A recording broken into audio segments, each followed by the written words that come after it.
is in. I repeat, McGlynn is in. Let the fun begin. This is the Commissioner Evaluation Podcast with your host, John McGlynn. Was that Herms? He got them guests on the Rolodex, stopping by to talk about some Dynasty Superflex. Everybody, yo, commish is in. It's time to sit down to listen to John McGlynn. Yo, who we trading, who we fading, who we getting off the squad. Knowledge never overrated, playing for number one. And yo, McGlynn is in. It's time to let the fun begin. It's the Commissioner Evaluation Podcast with John McGlynn.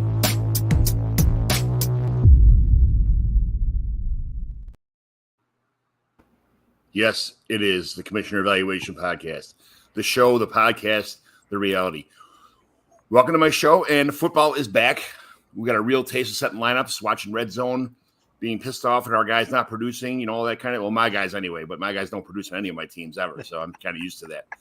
But let's talk about improving some existing leagues we have, some commish questions sent by listeners. We'll breeze through some NFL news and rumors, week 1 injuries, week 2 waiver wire. Then we'll review some trades that went down in the Mighty McGlynn home leagues. And then finally, we'll evaluate a team to see if it's a fix-me-upper or a tear-downer. But let's get into some welcoming guys here. JT, thanks for jumping on again. What's new since last time we did a show together? Our Fantrax Fantasy Football Devy draft is finally over. Our Fantrax Hockey League draft is quickly approaching. You're going to the Colts opening day, running a restaurant, living your best life. Tell us all about what's going on the last week or two. Yeah, nothing like waiting till week 2 of the college football season to finish your college football draft. I mean, we were all over it, so that one was brutal. But I did get all my other drafts done. I had one that was like super late starting, and we got finished, I think, Thursday morning of the of the first game. So got that rookie draft done. It was a little bit of a late start on the Dynasty League, but hey, just been setting drafts. Getting this thing going. Went to the Colts game on Sunday. We'll talk about that in a little bit, but we're getting football's back. Football is back, and my life is 100 times better because of it. Chris, tell us about yourself, where the Twitter machine can find you, all that kind of stuff.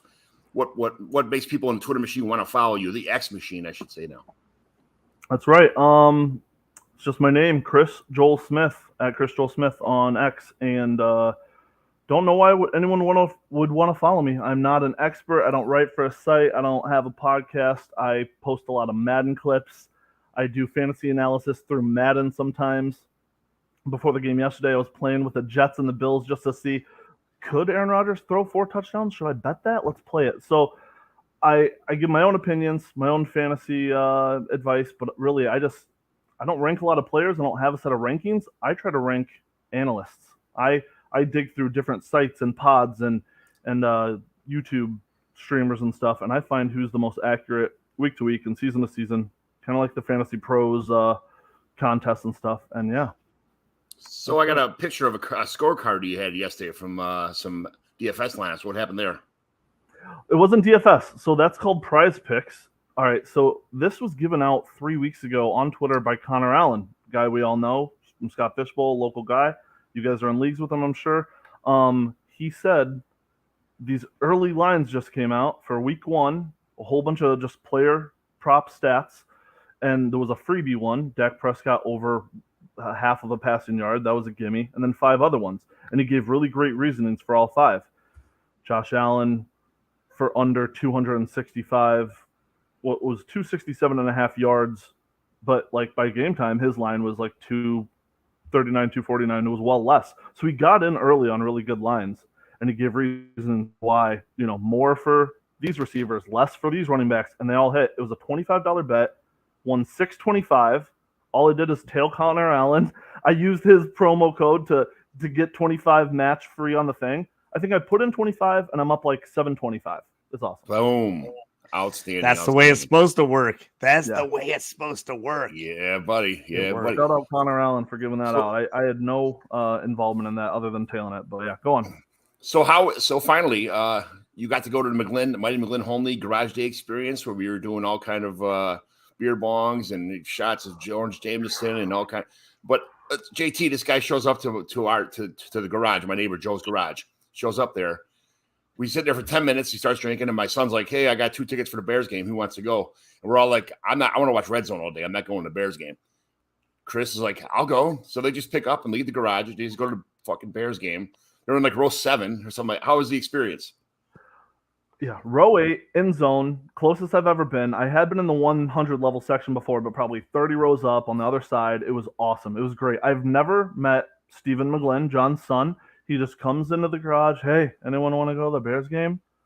Some other, a neighbor, middle-aged guy. No. This guy, I'd rather sit here and drink. I'm like, should I go? Everyone started rooting me on, chanting, go, get in the car, go. Pack up your stuff. I had all my booze and bourbon out and stuff, and packed it up. Boom, hit the road. We got there so fast, 45 minutes or so. He parked. Where does he come up with these tickets? Where does he get these tickets? My wife's friend got the tickets, and she's like, she was like super excited. Hey, at like 12 o'clock, she goes, hey, I got these last minute tickets to the Bears game. You want to go? I'm like, Redzone's on all day. I'm not going to a football game. I'll go Thursday or Sunday nights, or Monday nights, but not like Sunday afternoon. It's not happening. I felt bad because she was like so excited to go, and I'm like, I'm not going to the fucking Bears game. There's no way. I already invited everybody over. We're going to the garage to drink beers, and I could just see like the wind out of her sails. She was like, and then she was like pissy all day long. Like, so I'm like, yeah, whatever. You go find one of your friends and go. I'm watching Redzone all day, but she couldn't find nobody else to go, and she gave it to my son. He couldn't find no one else to go. He walks over to the garage, he's like, I got these tickets. I'm like, all right, well, who wants to go? And Chris is like, he's the only person who's even contemplating going. Like, I get the fuck out of here, go. Bye, beat it, So he takes off and goes, and that was it. So he went to a Bears game, but then he came back, and we drank all night and ended up being in my garage till about 1 a.m. And, it was a good 12-hour session of we finished 2 gallons of Jameson. We had 2, I don't know how many beers. We were doing beer bongs. 65-year-old dudes doing beer bongs in the garage. It turned into a complete shit show. It was great, but it was fun, man. It was a great day. That's what we do it for. So the sneaky thing for me, I go to Colts games. I have NFL Plus, so I watch Redzone on my phone at the game. People are always like, "What are you doing?" I'm like, "I got Redzone on." They're like, everyone's asking me the scores. I'm like, "Okay, this person just scored? Who's up?" That's what I do. I watch. So I realized my phone made it just through the first games, and I had to run to the bar and plug my phone in. So I was like, I've got to get one of those superchargers that I can plug my phone in and have my phone the whole entire game during the game where it won't die. So that's my new purchase. I got to go out and get some supercharger this week because I have to watch NFL Plus the entire time I'm at the actual game. Do you have an Android or an Apple phone? Oh, I'm an Android guy. All right, I get about this all the time. I'm Android. I hate Apple all the way. People yell at me all the time. I do not like any Apple products. I'm an old school. I'm Microsoft Word. I know how to use everything on the computer, Microsoft Word. I can't do a single thing on Apple. You hand me an iPhone, I cannot tell you. I can't even figure out how to go back, forward, anything. I'm like, I don't know. I've had both. I've had both. It's the same shit. It takes one to get used to it, and you're fine. But anyway, the Android has a case that has an extra battery built into it, so you get 200% battery. In case you didn't know that, I got rid of my iPhone. Well, I had an Apple, and my kids are like, "This is bullshit. Why do we have these Apples? We can get an Android and download everything for free instead of paying for all this iTunes stuff." I'm like, "Okay, let's get the Apples." And then after a couple of years of realizing that they got the Androids, and I'm like, after a couple of years of realizing that they couldn't be in group chats with more than fucking 7 people, they got kicked out of all the group chats. So they're like, I want an iPhone back. I'm missing out on all the group chats. I'm like, all right, whatever. I make up your mind. I don't care. It was time for new phones anyway, so that's how that worked. But anyway, next topic. So tell me about a day outside of life of garage drinking with me and content creation, stuff like that. What do you do for your hobbies and stuff, Chris, outside of this fantasy football world? Besides fantasy football, I'm really big into poker. I was big into poker just from when I could basically play, even like 18. I caught the bug in high school, just the whole moneymaker, Chris Moneymaker, Texas Hold'em boom, WSOP type stuff. So I'm huge into poker, and I think that kind of gambling background got me into fantasy. The same guys I played poker with really liked sports and NFL, and I've always liked NFL, but I never have had a home team. I was never a Bears fan. I kind of adopted the Bengals, but as you see, I have a Chiefs hat on now. I have a bunch of hats and jerseys. So anyway, poker, fantasy football. What else? I don't know, on the spot. Yeah. I mean, we did have a show sheet for the last 3 days, so Right. Yeah, we don't. studied that. We Right. don't watch those. We're not looking at those. We're just we're off the tip. We're just going. I get it. I'm just kidding. What do you do to keep fresh on like player values and trends and stuff like that, Chris? Like, how do you keep up with fantasy football stuff? I could just consume the most content I possibly can. Twitter, I think, is the best as far as the fantasy football community, and keep up a lot with Twitter. YouTube, I subscribe to a bunch of channels, small, big, whatever. I turn the notifications on so I know every time they're going live or a new video drops. So I'm just watching that. And then another big secret weapon I have, a buddy I was in a league with years ago told me he always listens to Fantasy XM, Sirius XM Fantasy Radio. There's a whole station, whole channel 87, 24/7. It's fantasy talk, show after show. Michael Fabiano for an hour, and then Jeff Mans for 2 hours. So I thought, man, why don't you listen to the fantasy footballers? Why don't you listen to pods? Why don't you listen to specific things that you could instead of just the XM, radio? And what I found out is that's just it's live, so it's constantly the most up to date information. I know we get the sleeper alerts or the Fantasy Life app alerts on our phone, but if I'm just driving around and can't look at my phone, and I mean, I deliver food for a living, Uber Eats and Giordano's Pizza and stuff. So if I'm listening to that fantasy channel, I'm hearing the information, boom, right as it's coming through. All right, cool. Let's jump to some commissioner questions here. First of all, if you had any issues pop up in your league this week 1, now is the time to get on your commissioner and say, hey, something's wrong with the scoring. Our lineups aren't right.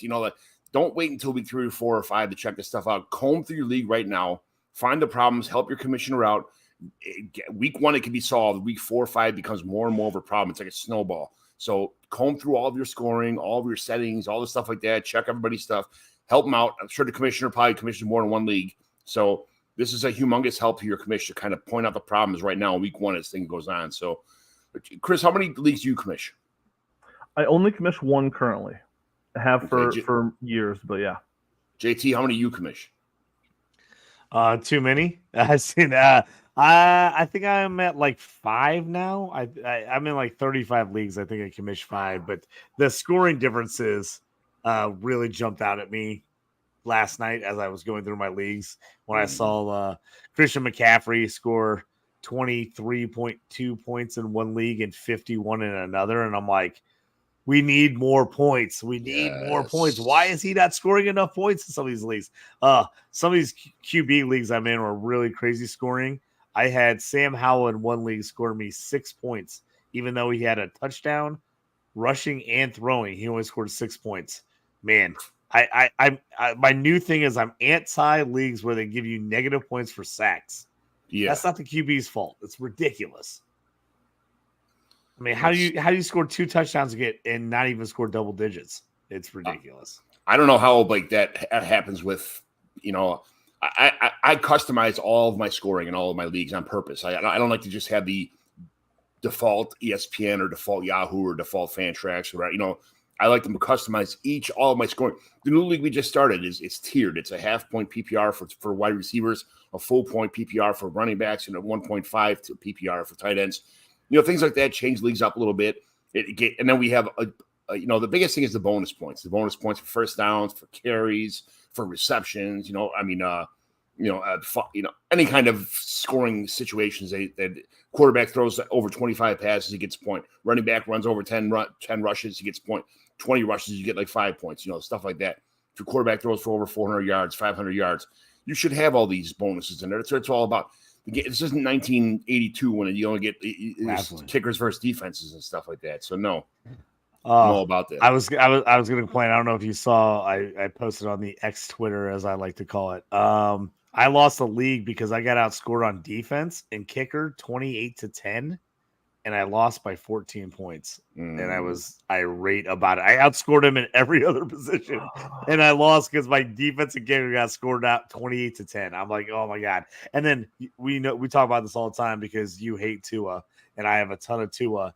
I had leagues where Tua didn't even score 30 points. What? I'm like, he had 400 yards and like 3 or 4 touchdowns. The guy didn't even score 30 points. I'm like, I'm like, if that's not a great performance, I don't know what is. And you don't even get 30 points for that. I'm already like messaging commissioners like, what is the scoring system in this league? This is ridiculous. I'm like, how do you throw over 400 yards and you only get 30 points?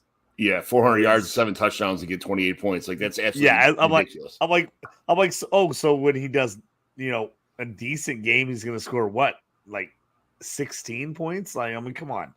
I was like, I really noticed last night how much a lot of the scoring in a bunch of these leagues I'm in makes me angry. I was like, this doesn't make sense.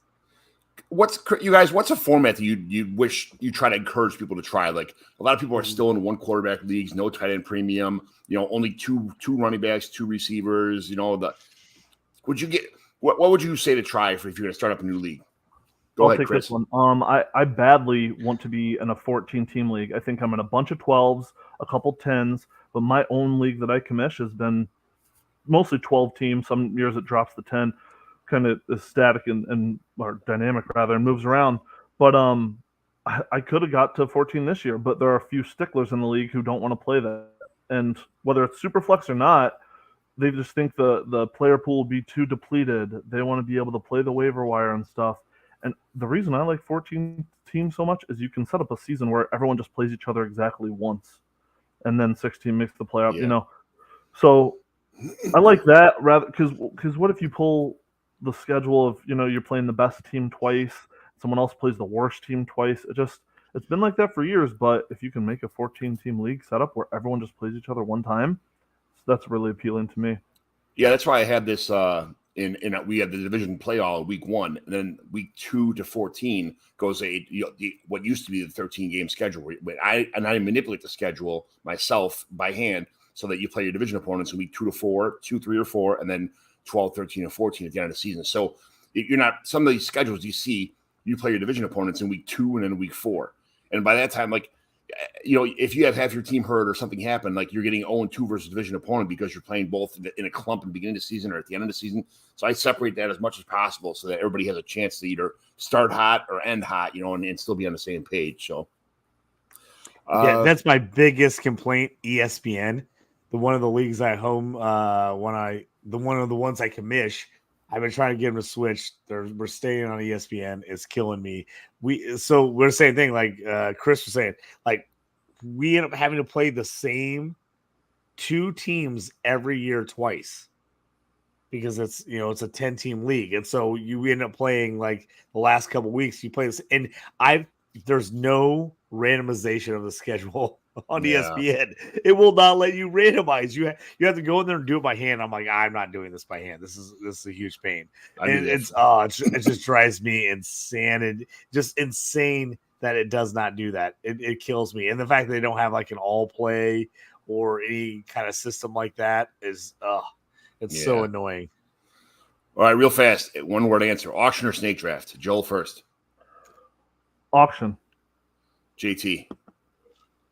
Auction or snake? If you're looking for fairs, auction's the most fair way to do it. It's 100% the most fair way to do it. But I suck at it because I get star-eyed for my guys and I bid too much on them and I don't have any money left and I'm sitting at the end of the draft waiting for $1 guys to fall in my lap, or sift through the 14-team, 26 players, with a $200 budget, and I bet $23 on John, DJ I'll Moore. jump in. I gotta give you this quick story. My last auction I did, we had a couple guys who had never been in one. They just jumped into this. We have this called the Dad's League. We all got little kids in school, so these guys jumped in, and we had 3 teams that needed at least 10 players to fill out their roster, and they were all out of money.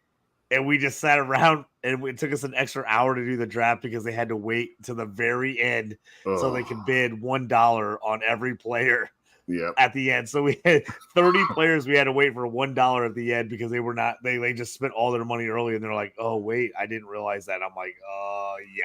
Yeah, that sounds familiar. I was like, finally, I wasn't the person waiting at the end all by myself. I only had like 2 players left. I was about to say that sounds like my normal draft in an auction. I'm sitting there with like 4 of my favorite guys and 17 $1 guys. Yeah, that's pretty much exactly. It. All right, is third round reversal an unfair advantage to number 12 spot because you get 3 picks in the first 25 picks? JT? I actually had never done third round reversal until last year.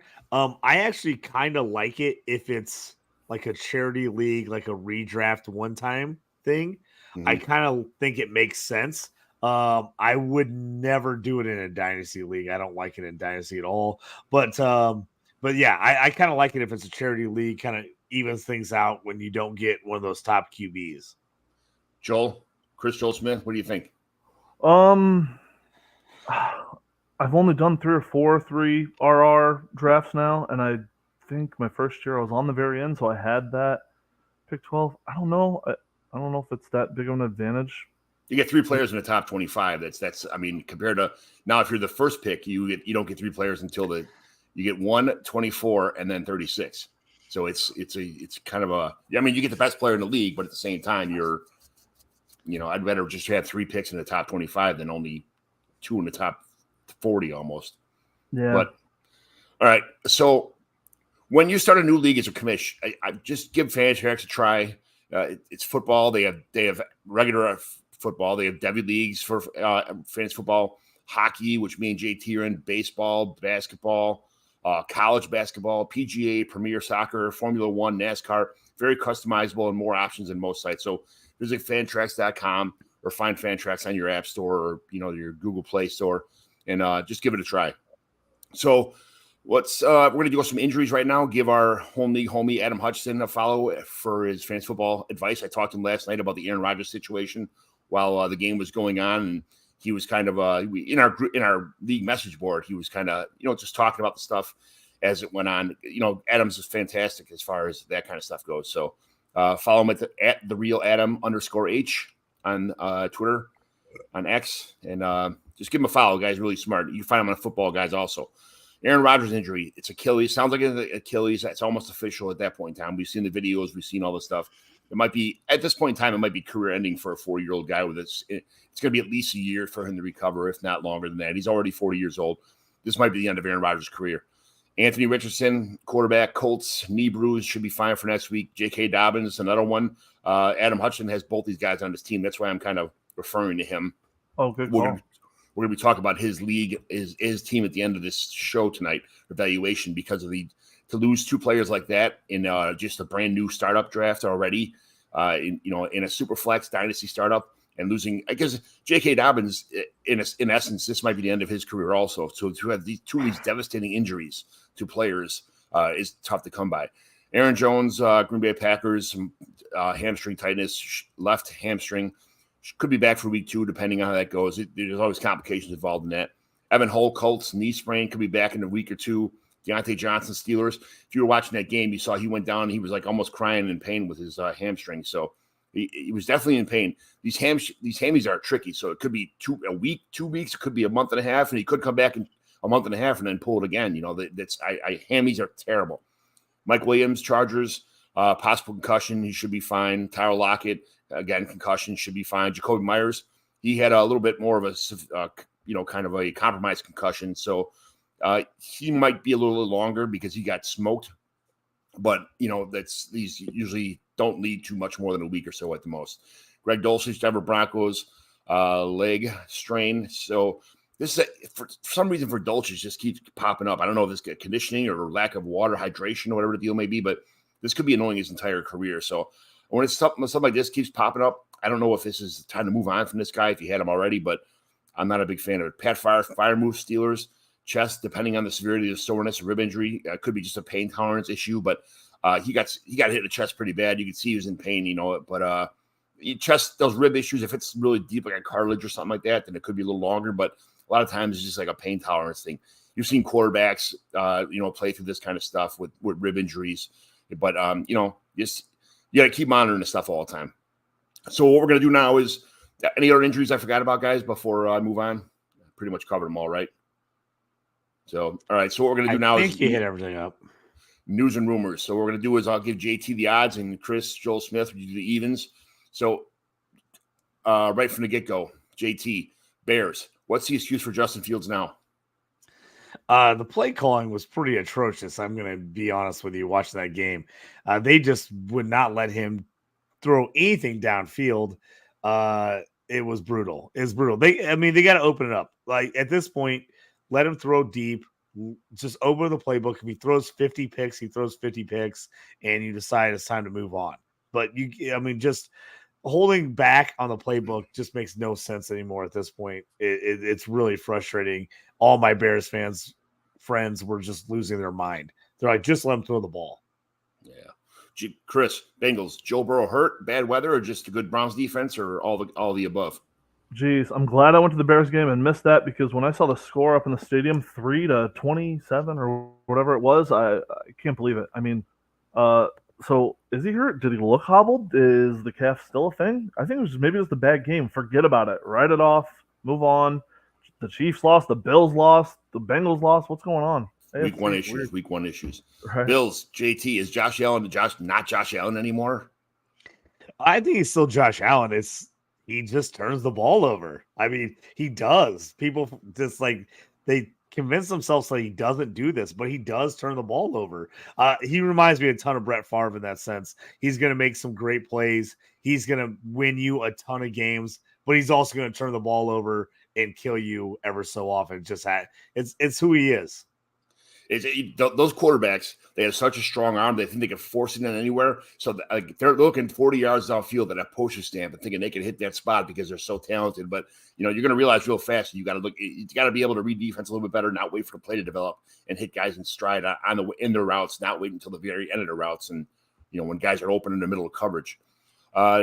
Chris, Broncos, Javonte Williams led the team in targets with 6 and had 13 carries.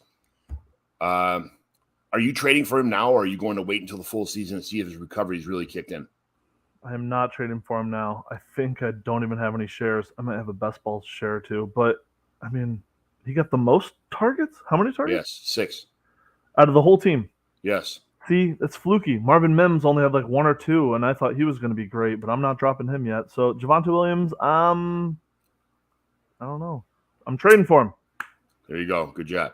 JT, Browns. Nick Chubb's a beast. 18 carries, 106 yards.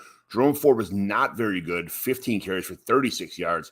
And Watson didn't have a great fantasy day either, but he looked better than he played. What's story with this Browns team? Is Nick Chubb that good, or is Jerome Ford that bad? 'Cause I liked Jerome Ford before. Nick Chubb is that good. The Browns need this every week if they're going to be good this year. I still will say I'm out on Deshaun Watson. I think he's not any good anymore. I do not like him at all.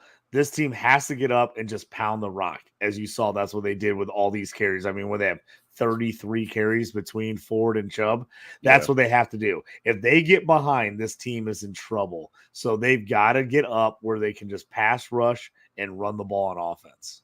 Chris, Buccaneers, is Rachaad White's lack of production on a decent workload concerning to you? No. Volume is king, right? So as long as you're getting there for the touches, that's all that matters. Okay. JT, Cardinals, I don't know how rock bottom you can get, but they're pretty close. What are they expecting out of Josh Dobbs? I'm going to lose my mind that they're not starting Clayton Tune. Right. I'm absolutely going to lose it. I'm going to start messaging the Arizona Cardinals every week. The whole staff, they're going to hate me. Why is Clayton Tune not starting? What are you doing? Seriously, what are you doing starting Josh Dobbs? I like Josh Dobbs fine. He's an ex-Steeler. Love Josh Dobbs. Great guy in the quarterback room. No business starting at this point in his career. Absolutely no business starting. It's crazy. The fact that the game was even close because of the defensive touchdown was a miracle. But, I mean, what are you doing? Give Clayton Tune just give him the ball. Let him play. It's ridiculous. Absolutely ridiculous. Absolutely. Chris, Chargers. How the hell is Austin Eckler this good? And is Josh Kelly a real threat to his fantasy value moving forward? Because they had 16 carries each in a pretty tight game. Is Josh Kelly really going to be a thorn in Austin Eckler's side the rest of the season, or is Austin Eckler that good to overcome it? Austin Eckler's that good, and he cares about fantasy, which is cool, and he plays fantasy, and he supports fantasy, and he wants to get in the end zone and get you points and get those extra inches and yards for you. So I didn't know how the backfield was going to shake out between Spiller and what's the other guy? Not Justin Kelly, Josh Kelly. Josh Kelly.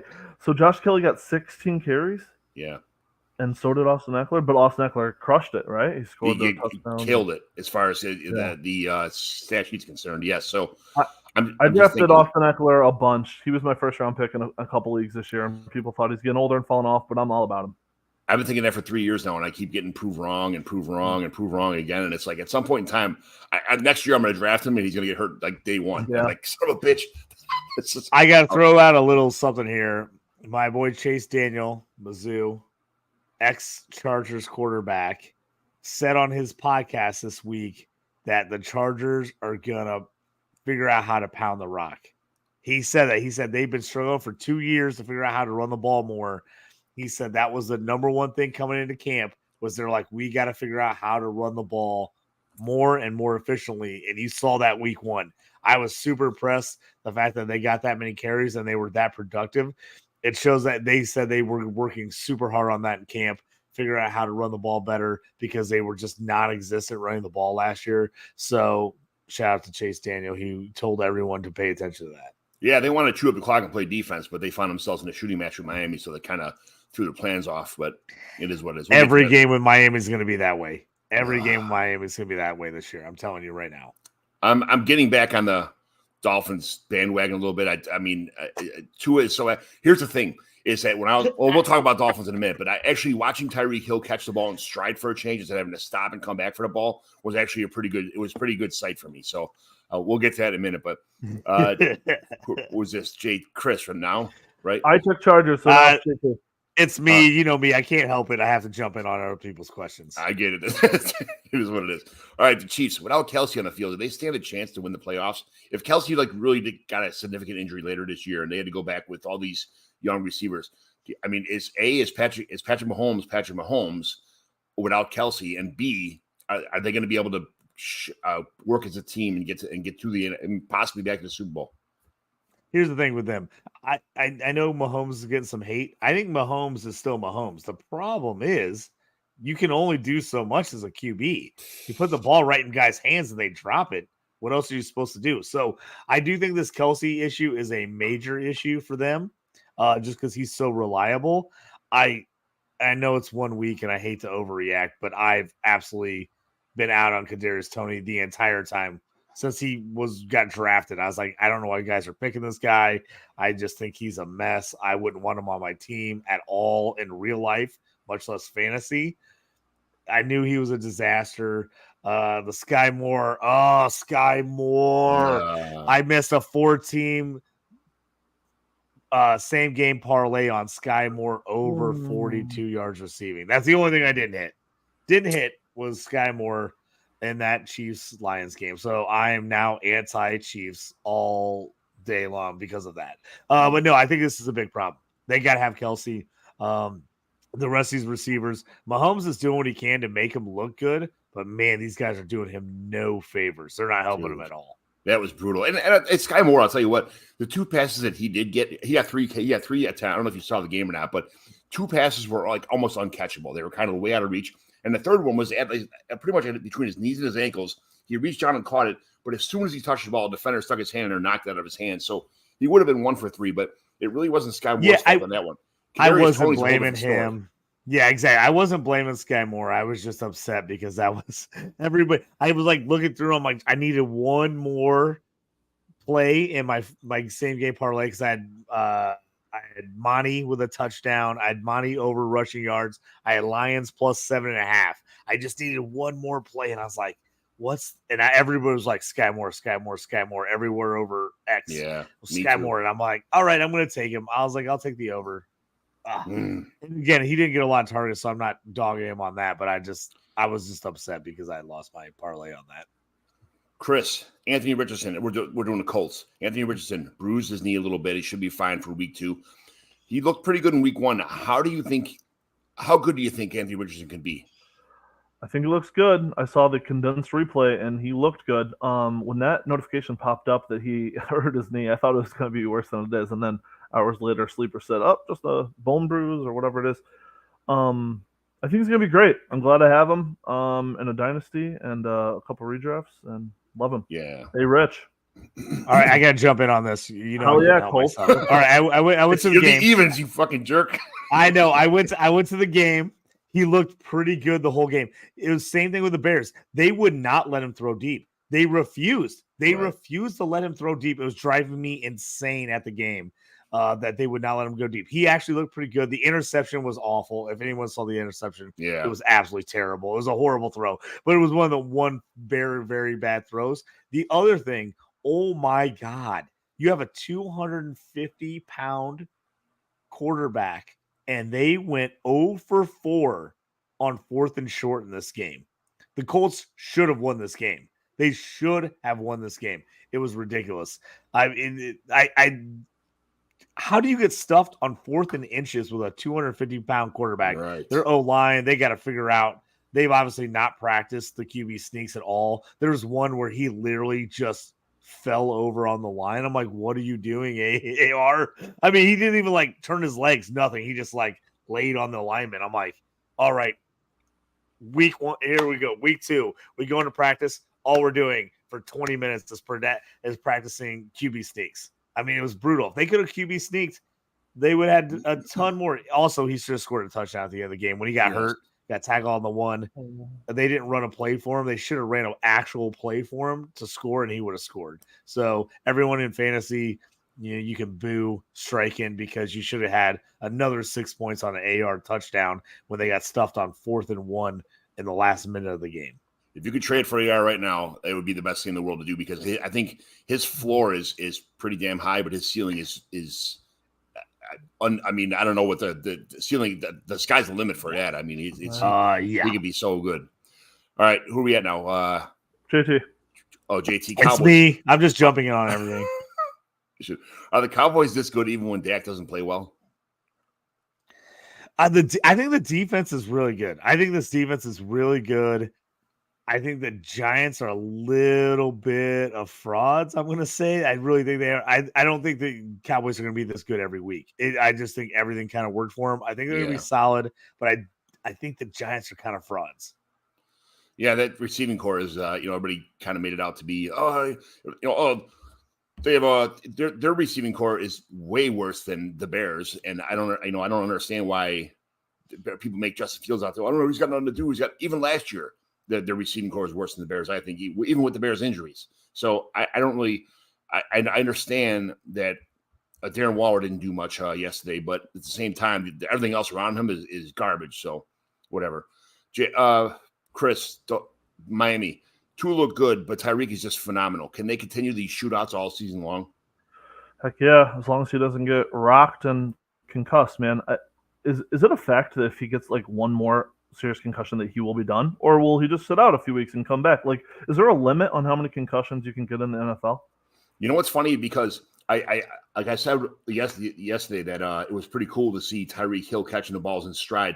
I feel like he's throwing the ball like a half second earlier than he was doing it before last year. So the pressure's not in his face. He's hitting guys in stride. If he can continue to do that and not get hit, I mean, he's going to get a couple sacks, but last year, he was waiting just for a play to completely develop and then throw the ball to Tyreek Hill downfield. He's doing it now, hitting the receivers in stride, and it looked really good. Yeah, I mean, it looked really good. And it's hard for me to admit that because I'm not a Tua guy, but it was they looked like they really got this whole thing polished up. I know you hate Tua. But it does definitely looks like McDaniel. That was one of the things he talked to him about was like, hey, you just got to throw sooner. Yes, like he was just holding the ball way too long on plays, and again, you can do that at Alabama when no one's giving you any pressure at all, but you can't do that in the NFL. And he looked – I know you hate Tua. I know you talk trash about him a lot, man. He looked pretty good. He looked pretty good yesterday. I hate guys because he didn't change for so long. He kept doing the same shit over and over again. But if he made the adjustments now and doing it, then, yeah, I'm back on track, I guess, But if I saw him – when you watch a game, they could score 48 points, but guys can still look like shit, But he looked really good at the same time. So – it's one thing when you're scoring 48 points and your team looks good. It's a whole different thing when you're playing like shit still and you're just getting lucky or people haven't caught on or you had a good game for a change. But this can continue to roll for a while as long as nobody gets hurt with the way they've morphed into where they're playing right now. My Tua T Hill stack looking real nice to start the year. Gotta keep it going. Who had it in? I wonder who had that stack in one of my leagues with all the crazy pinball points. It's probably a 200-point game I'm sure that's how it's supposed to be, though. It is what it is. All right. Exactly. Is this Chris or JT on I'm odds? I don't lost. know. Let's see. Who are we on? We're on the Eagles. So Kenny Gainwell. Odds are me. That's me. You get to answer a Kenny Gainwell question. Kenny Gainwell seems below those favored running back in his backfield. Are Scott Swift just not good, or is Penny's a game day scratch? How good is Kenny Gainwell? I'm telling you right now, I had a buddy call me 10 minutes before the Colts game and was like, I know you have 1 million shares of Rashad Penny. He's a scratch. I was like, what? Yeah. I'm like literally walking into the stadium. I'm like, what? I'm on my phone, like changing every lineup. I had Rashad Penny in like 25 lineups. I'm like, what is, I mean, just a scratch? Doesn't even dress. Oh, murderous. Kenny G look good. I wonder if you got to jump on him. I don't know. They obviously it wasn't just the Lions. The Eagles hate DeAndre Swift too. Yes. Everyone hates DeAndre Swift. He obviously is a cancer. No, I'm not going to say that. But he's like, obviously. I mean, what that? How's he not getting no touches, 0 carries? I think he had 0 carries, right? I wonder if somebody made a call for Penny before the game and said, "Hey, don't play him. We're going to trade for him." But something happened. Something I'm wondering because it was like he had no injury designation. I actually was on, and I was like, whoa. I was like, actually messaged me. I was like, is he hurt? They didn't say he was hurt at all. And they're like, no, he's a healthy scratch. I'm like, he's a healthy scratch. I'm like, what is that? Yeah. I'm like, real. I mean, I'm really worried about a lot of my Rashad Penny shares now. At this point, trade him. Get him to somebody else. We need him somewhere else. Hey, the Colts will take him immediately. Put him on the Colts. I'll take him right now. Chris, the Falcons. How long will it take for any of these guys to be fantasy relevant on a consistent basis? Oh, Jesus. Drake London, 0 fantasy points, right? 0 catches, 0. Do you have a target? 1 target maybe or something? Yeah. You know what? Falcons were kind of my sleeper team this year. I thought they'd shape up and do some stuff. Pitts, London, they got Bijan, but I don't know. We'll see. I traded Kincaid in 2 seconds in a 14-team league to get Pitts this year, thinking like, okay, whatever. If he has one good game, he's going to be untradeable. I'll never get him again, so I might as well take a shot at the title now. But that may have been a catastrophic mistake on my part.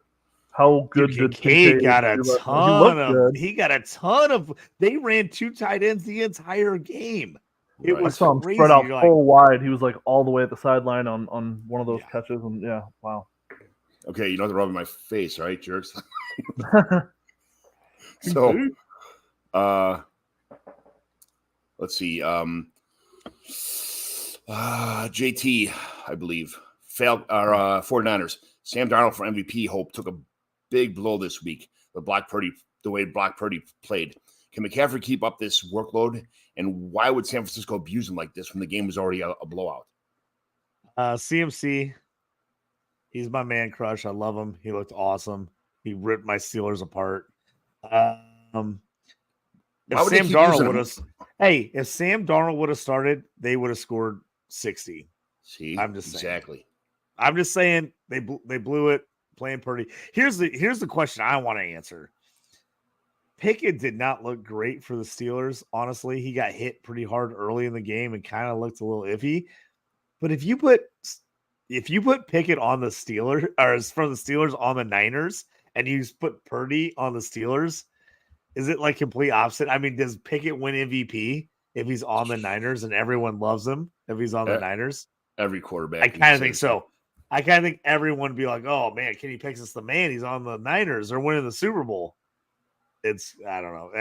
Purdy played solid, but, man, the play design. I went back and watched that game last night. It is night and day. The Niners play design on offense compared to the Steelers. The Steelers had a 4th and 4 from the 8-yard line, and they ran an all go. I literally almost looked at it. I was like, is this my flag football team with 3rd and 4th graders where I say run a crossing route and out and look for that guy and they all run to the back of the end zone and don't do anything I said? Like that's literally what I thought happened. I was like, why is everyone running the back of the end zone? No crossing routes. The guy on the outside was playing like 10 yards off. I'm like, how are you not running a deep out comeback to the sideline and throwing it to the front of the goal line? I mean, literally some of the worst play calls I've ever seen. As soon as Deontay got hurt, I think they were just kind of like, what do we do now? Like, we're going to have to, Pickett took a shot and Johnson went down and the whole team like just kind of had like their buttholes shrunk up and they couldn't do anything anymore. So they fell apart. They absolutely fell apart. Chris, Giants, what happened to Daniel Jones being transformed into Josh Allen by Brian Daboll? Jeez. That's a hard question. I didn't even watch that game. I didn't see much about it. He ain't Josh Allen. He ain't Josh Allen is right. Oh, Vanilla Vic, he should have scrambled more. I don't know what his rushing stats was. I didn't really look at the box score on that, but he didn't do good.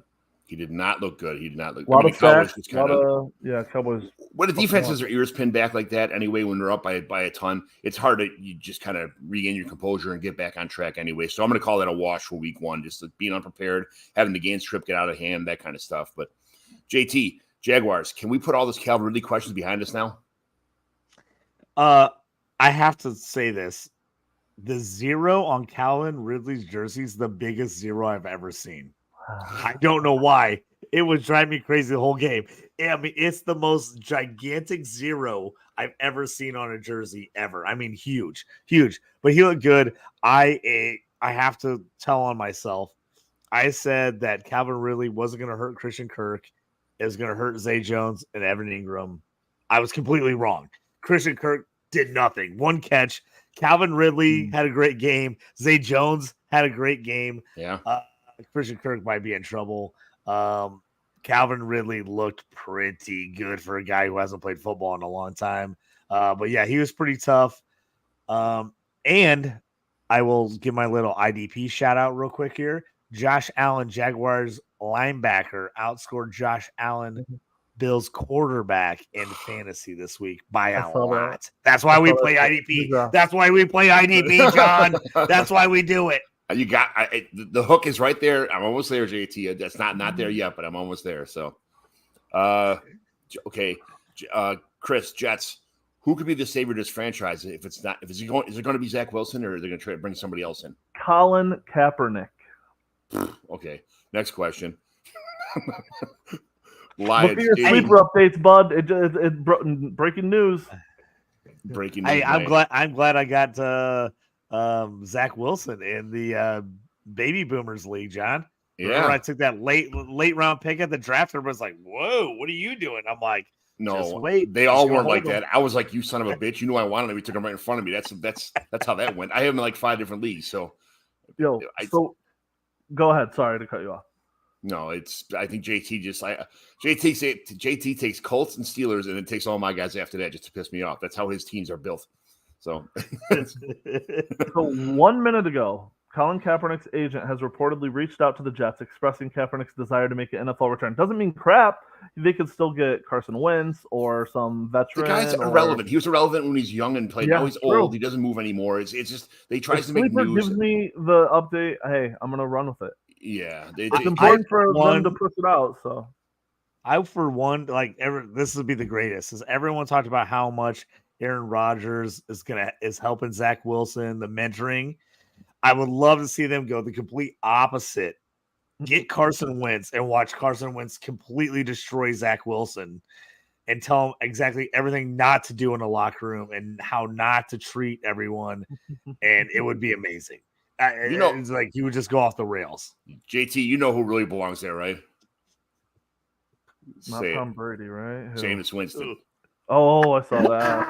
I did, dude. I don't know if you saw that. Somebody posted something about Jameis, and I immediately was like, "Someone get my boy John McGlynn, wake him up." I was like, Jameis to the Jets, Jameis to the Jets.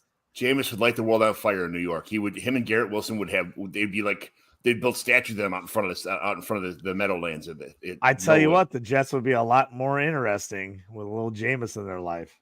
Because they can afford the turnovers with Jameis there because their defense is so good. So even if Jameis did turn the ball over, it wouldn't matter. They would be able to overcome. You saw they shut the Bills down last night, and they have a great defense.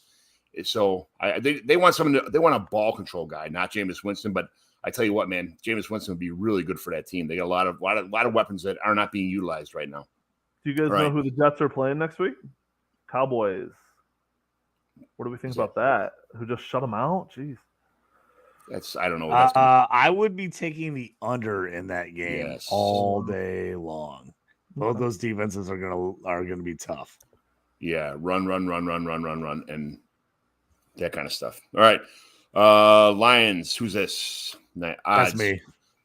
Love me some Dan Campbell, but this just kind of this hit and run was this a hit and run for the Lions? Was the stagecoach? Will the stagecoach turn back into a pumpkin when Seattle comes to town next week? I like the Lions. I think they played tough. They did they wanted to do. I love to see how they use Monty. Everybody was like, "Oh, I'm worried about him." I'm like, I played him everywhere. I'm like, they're going to use Monty a ton. I think they're solid. And the real impressive thing to me was their defense looked so much better. I mean, their defense was absolutely terrible last year. Yeah, it was. And so if they could be even remotely decent like they looked in week 1, I think we might have the NFC North champions here. I think the Lions could do it. So what about Chris, Packers? Jordan Love did not look terrible versus the Bears, and the Bears are supposed to have supposedly have a better defense. Anyway, is this really happening with quarterbacks in Green Bay? Just are they in for a lifetime of another franchise quarterback, another 15 years of somebody awesome? Maybe. I mean, all these quarterbacks sit behind their predecessor, whoever they take over for a while. They learn the system. They wow. Yeah, good move by Packers. Maybe Jordan, or maybe Packers just own the Bears. Maybe that's it. They own the Bears. They should have brought the belt. JT, Panthers. How long will it take for this Panthers team to mesh? This is one of those teams I talked about. I talked myself into them earlier in the summer. I was like, oh, this team could be really good. And then the more I looked at them, I was like, I don't think this team is going to be as good as I thought they were going to be. I think they're going to struggle this year. I really do.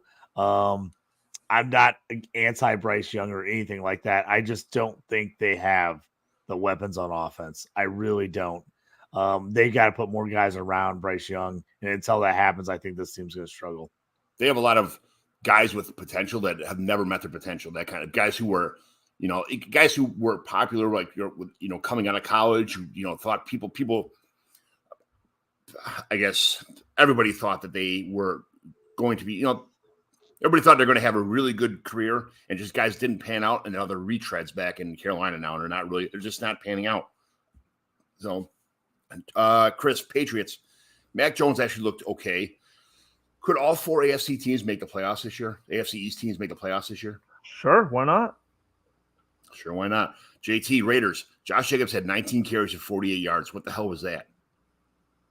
And they won. Right. And they won. Murdering my my Raiders under pick for the year. Oh, I don't know how that happened. Yeah, I think I have Josh Jacobs in a lot of places. I like him. I think he's in for a rough season. They're just gonna load the box. I mean, every team is gonna load the box on them, and he is gonna have to fight for every single yard. Yeah. Chris, Rams. So Matt Stafford isn't dead, right?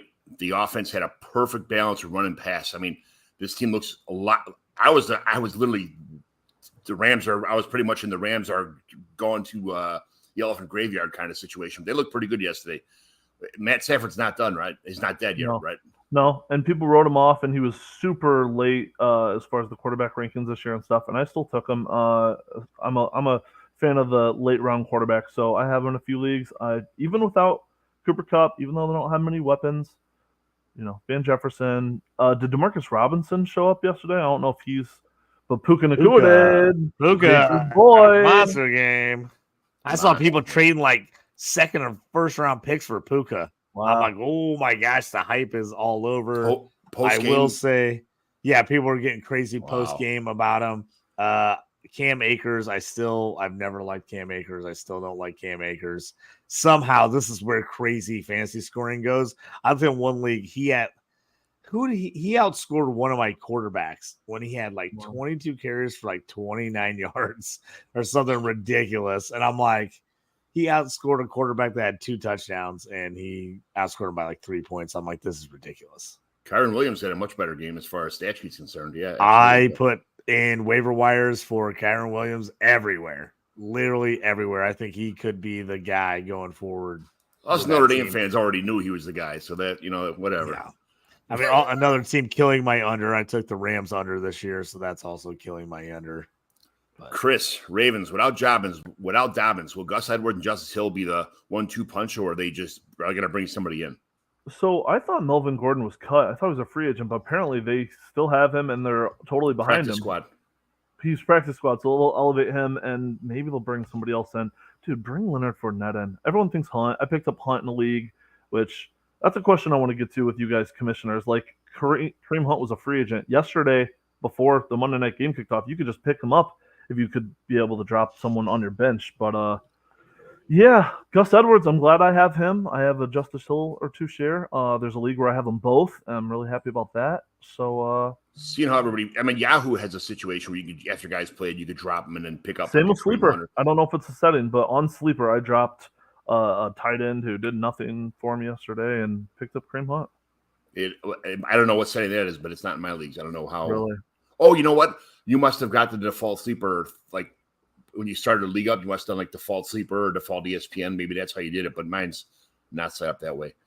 Yeah, if the guy's not on a rock, or if he hasn't played, like especially if he's a free but you can't cut a guy who's already played. Some you can do that in some leagues. I always think that's a weird thing when you only in Yahoo. That's the only league I know that knows how to do that. Chris said Sleeper, but I'm like, somebody must have dropped somebody who also didn't play or didn't, hasn't played yet or whatever the deal may be. But I don't know. Let's see where we at here. Saints, JT. Was Derek Carr the right answer for this offense? You know what? I was kind of out on the Saints this year, and now I'm kind of in on the Saints. I kind of like Derek Carr on this team, and I think their defense is good in this division that should be pretty bad. I kind of like the Saints now. I'm talking myself into Derek Carr and the Saints for sure. I am not. But Chris, well, Steelers. We know Jameis. Until Jameis the quarterback, I'm out. Chris, Steelers. Can the sleepers adapt to life without Deontay Johnson for the next month, or are they in big trouble? They'll be fine. They're really, really great at developing wide receivers. JT could probably speak more to this. I should have had odds on him evens. How did I get Colts and Steelers?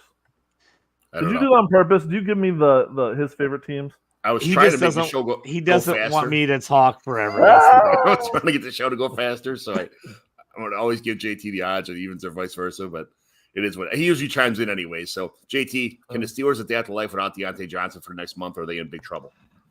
I think they can. Calvin Austin's looked a lot better. Allen Robinson actually looked like old Allen Robinson's decent. I think they're going to be. It's going to hurt, but I think they have enough weapons to make it happen. And we did skip the Seahawks, just to let you know.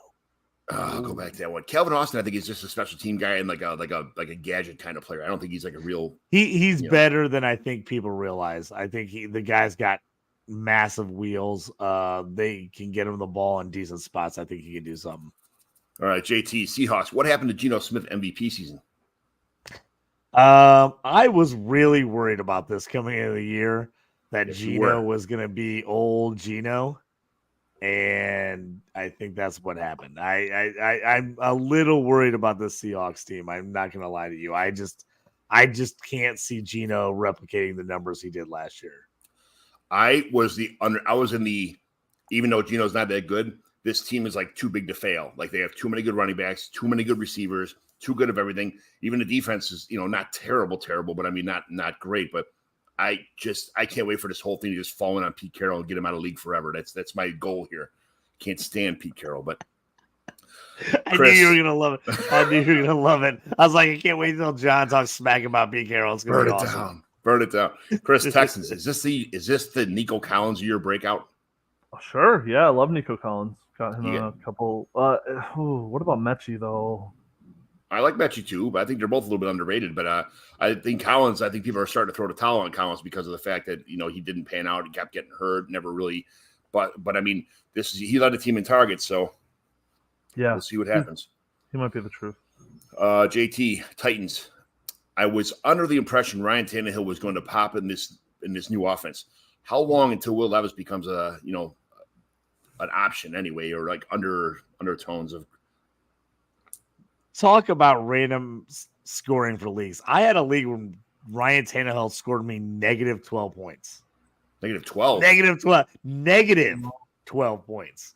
Is it like minus 37 for interception or something, or what? It's like obviously he was not good. He was not good.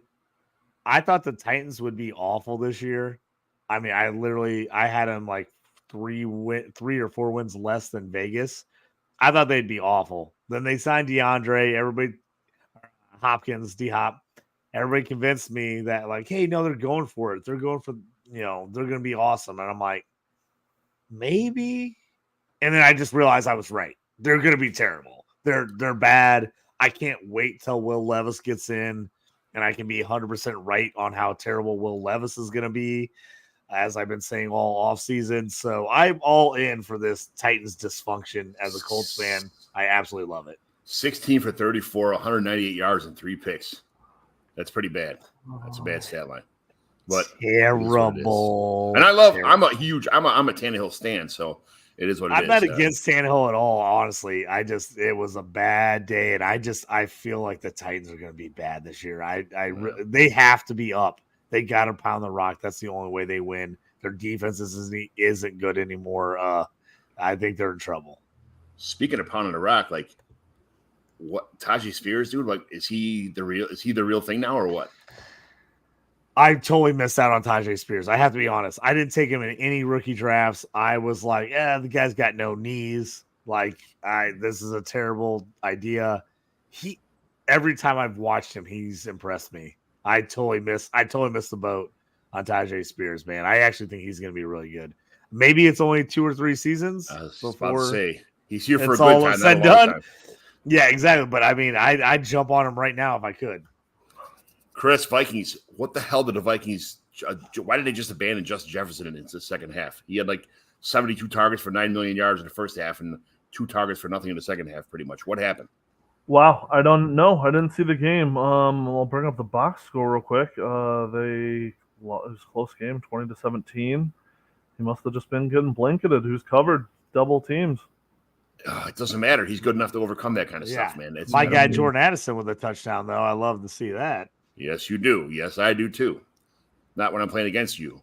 I just ran 3 times in a row. That was great. All right, JT, or is that you, Chris?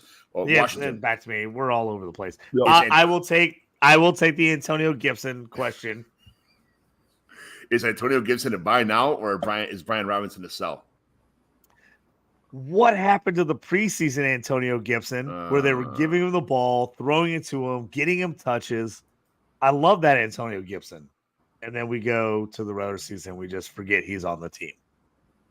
I don't understand it, man. The fumble, I think, is what happened. I know. Here's the thing. Brian Robinson, I just don't think is any good, yet he still keeps playing and producing at least something. He had a touchdown catch. I can't believe it. Did you see the that running catch? backs? The running back situation in the NFL is just the most perplexing thing I've ever seen. Yeah. I mean, I'm seeing guys start on certain teams, and I'm like, I can't believe that guy's in the league. And then there's other teams I'm like, really? You can't find a guy better than that guy? You're telling me there's no one else out there better than Deion Jackson for the Colts? I mean, it blows my mind. It really blows my mind. That Brian Robinson touchdown was a complete sham. Like, he had 20 carries for like 19 carries, 59 yards. And he had that, like, he was just there. The quarterback was running towards the end zone. Brian Robinson was standing there, and he caught. He hasn't been catching a lot more than people. Everybody said he had, his hands are stone. He can't catch anything. He has like a lot better than people have made him out to be. But at the same time, and I'm not trusting him. I think Antonio Gibson's still a better player. But I get Antonio Gibson. They know that Ron Rivera is going to sit his ass down if he keeps fumbling. And every time he fumbles, it's like, all right, go sit back down. I wouldn't be surprised if he's traded off this team, and I really hope it happens before the Week 8 trade deadline. But People are going to look at Brian Robinson and be like, "Oh man, I knew he was all right." They're going to see the fantasy points. Oh, I knew he was going to be okay. No, dude, he was not good. It's brutal. He looks a little better than what I thought anyway, but I'll give him that much. But yeah, well, all right. So that's our news and kind of topics or news and rumors for NFL. Let's go to Week 2 waiver wire. So be careful about overreacting to Week 1 performances. Do not ignore, don't ignore your regular players in your team. Don't be dropping guys just because somebody had a good week. You draft these guys for a reason. Give them a chance. Take a deep breath. Drink some water. Don't just cut these guys and go after everybody that's on the waiver wire right now. But so let's start with quarterbacks. Mac Jones, New England. Sam Howell, Washington. Jordan Love, Green Bay. Baker Mayfield. Baker, the touchdown maker. I knew he was going to have a miraculous comeback. The team's too good around him not to be good. Matt Stafford, fantastic. A lot of guys, like we talked about earlier, kind of passed him up. Zach Wilson now with the possibility to lead this Jets offense. Any other quarterbacks I could think of, or any comments on any of the quarterbacks I mentioned? Good spot. I mean, Baker, he lucked out that he got the absolute terrible Vikings defense week 1 that helped out his cause. But I'm all for it. I have Baker in a ton of Superflex leagues where I've been dying to find a second quarterback for like 3 seasons. So I'm all here for the Baker stuff. I think Sam Howell's still going to be good. I really like Sam Howell. He didn't have the greatest game, but he had a rushing touchdown, threw a touchdown. I still think he's got a ton of upside. People forget Sam Howell's 22. Yep. 22. He's younger than half the guys that came out in the draft this year by like 2 or 3 years. Right. So he's got room. I like Sam Howell. If he's out there, get him. Jordan Love was better than I thought, but again, he played a terrible Bears defense. Stafford, I have him in quite a few leagues. Like Chris said earlier, you're taking late round QB. I was on Stafford on a lot of those late round QBs. He surprisingly was way better than I thought. And in Dynasty, if for some reason someone got real mad and dropped Zach Wilson, now's the time to go pick him up. Yeah. You can never have enough QBs on your team in a super flex or a 2 QB league. Go get him and stash him, even if you're not going to play him. They got enough talent around him that he could look all right if they can do the right things. Crap. Last night, all he has to do is throw screen passes, right? Yep. Dalvin Cook and Breece Hall just looking great. They would just drop the ball off and let him run for 60 yards. Just to clarify, he's a great option as a quarterback 3 or quarterback 4, quarterback 5 in your team. Don't trade the horse. Don't trade the house to try and get Zach Wilson as your quarterback 1 now, that kind of thing. Yeah, exactly. Thank you, John, for clarifying that. I don't want anybody coming back like, you told me to go out and get Zach Wilson. I'm like, I said pick him up off the waiver wire and stash him. That's what I meant. We heard it here first. JT, QB1, Zach Wilson. All right, running backs. Kenny effing Gainwell. Top of the list here. Go get your boy. Go get my boy. Go get our boy, Kenny G. Kyron Williams. I want to jump in here and say John freaking McGlynn was right. John McGlynn was right. He said it was Kenny G season. It's Kenny G season. If you didn't get him, you better jump on him and get him now. He is a legit pickup. I tried to get him late. I was actually searching all my leagues last week and seeing like if he was still out there in any league and picking him up because I was like, man, I just gotta get. And you have to have the Eagles running backs just in case. And man, John, you were right. I just want everyone to know this. John McGlynn was correct. Kenny G. Say it once. Say it loud. Well, I get one thing right a year, and I just blew it. So that's it. It is what it is. All right. So now after the Kenny Gainwell love here, let's go Kyron Williams, Notre Dame, LA Rams, Josh Kelly, LA Chargers, the Ravens running back, Hill Edwards, and Mylan Gordon. Now I would be careful with those because it's going to be like a big committee there right now. Until they're not going to bring any. I don't even think Leonard Fournette would come here and steal all the touches from these guys too. I was always a Justice Hill super fan, as far as that goes. But I just think this is going to be a big mess, and especially with Lamar at quarterback. I wouldn't sell my soul for any one of those running backs. Tyjae Spears, Tennessee, we talked about him already. He's here for a good time, not a long time, but as good time could be. For Tennessee, what they're doing right now, their team build, they may be looking to get rid of Derrick Henry now, or just get him off the books, or start from scratch with Tyjae Spears the rest of the year right now, and then get another running back next year. Roschon Johnson. Roschon Johnson is probably my new love for in the league right now as far as that goes. Because he is a blocker. He's a goal line Roschon, back. I love everything you're doing with Roschon. Yeah, Roschon is the pickup. He's out pickup. there. He's the pickup. The way, the truth, and the light for fantasy football. And just get used to it now because he's here for. Yes, yeah. I love Khalil Roschon. Herbert. I like Khalil Herbert. It's only a matter of time at this point. It's only a matter of time before Roschon just takes over this role. Go out, get Roschon. And I have to say, just wait for it. My boy, Sean Tucker, I've been saying left and right. Anyone who will listen, Sean Tucker is eventually going to be the number one running back for the Tampa Bay Buccaneers. I've been saying all offseason, go get him now. I already have people hitting me up trying to trade me for it. They're like, oh, you want to maybe trade Sean Tucker? I'm like, absolutely not. I'm like, I'm the last person you want to try to trade Sean Tucker because I will never give him up. He's going to take over this job. I'm saying it right here now. He will be, by midseason, the number one running back for the Tampa Bay Buccaneers. Yeah, I was trying to see. I still think that I still think that Rachaad White's going to get a lot of volume early on. Rashad's going to play. He's going to play. He'll get passes. He'll play third down back. But Tucker's going to end up being the first, second down guy. They'll play Rashad. Yep, and goal line, and they'll play Rashad. Rashad's still going to play. He just ain't. He's not going to be that workhorse every down back that everyone tried to convince themselves that he was going to be, which he's never been, and he wasn't in college or any other time in his life. So, but I still Rachaad White's fine. I wouldn't give him up. I wouldn't cut him, nothing like that. But I think Sean Tucker, that he's still sitting out there in your leagues, you go get him now. Kenny Statrill and Randy Miller. I'll get to your questions as soon as we're done with the waiver wire here. So, Chuba Hubbard's also an option as far as running backs concerned. But yeah, there's some stronger suggestions like Roschon, Sean Tucker, Tajay Spears, and I would and Kenny Gainwell over.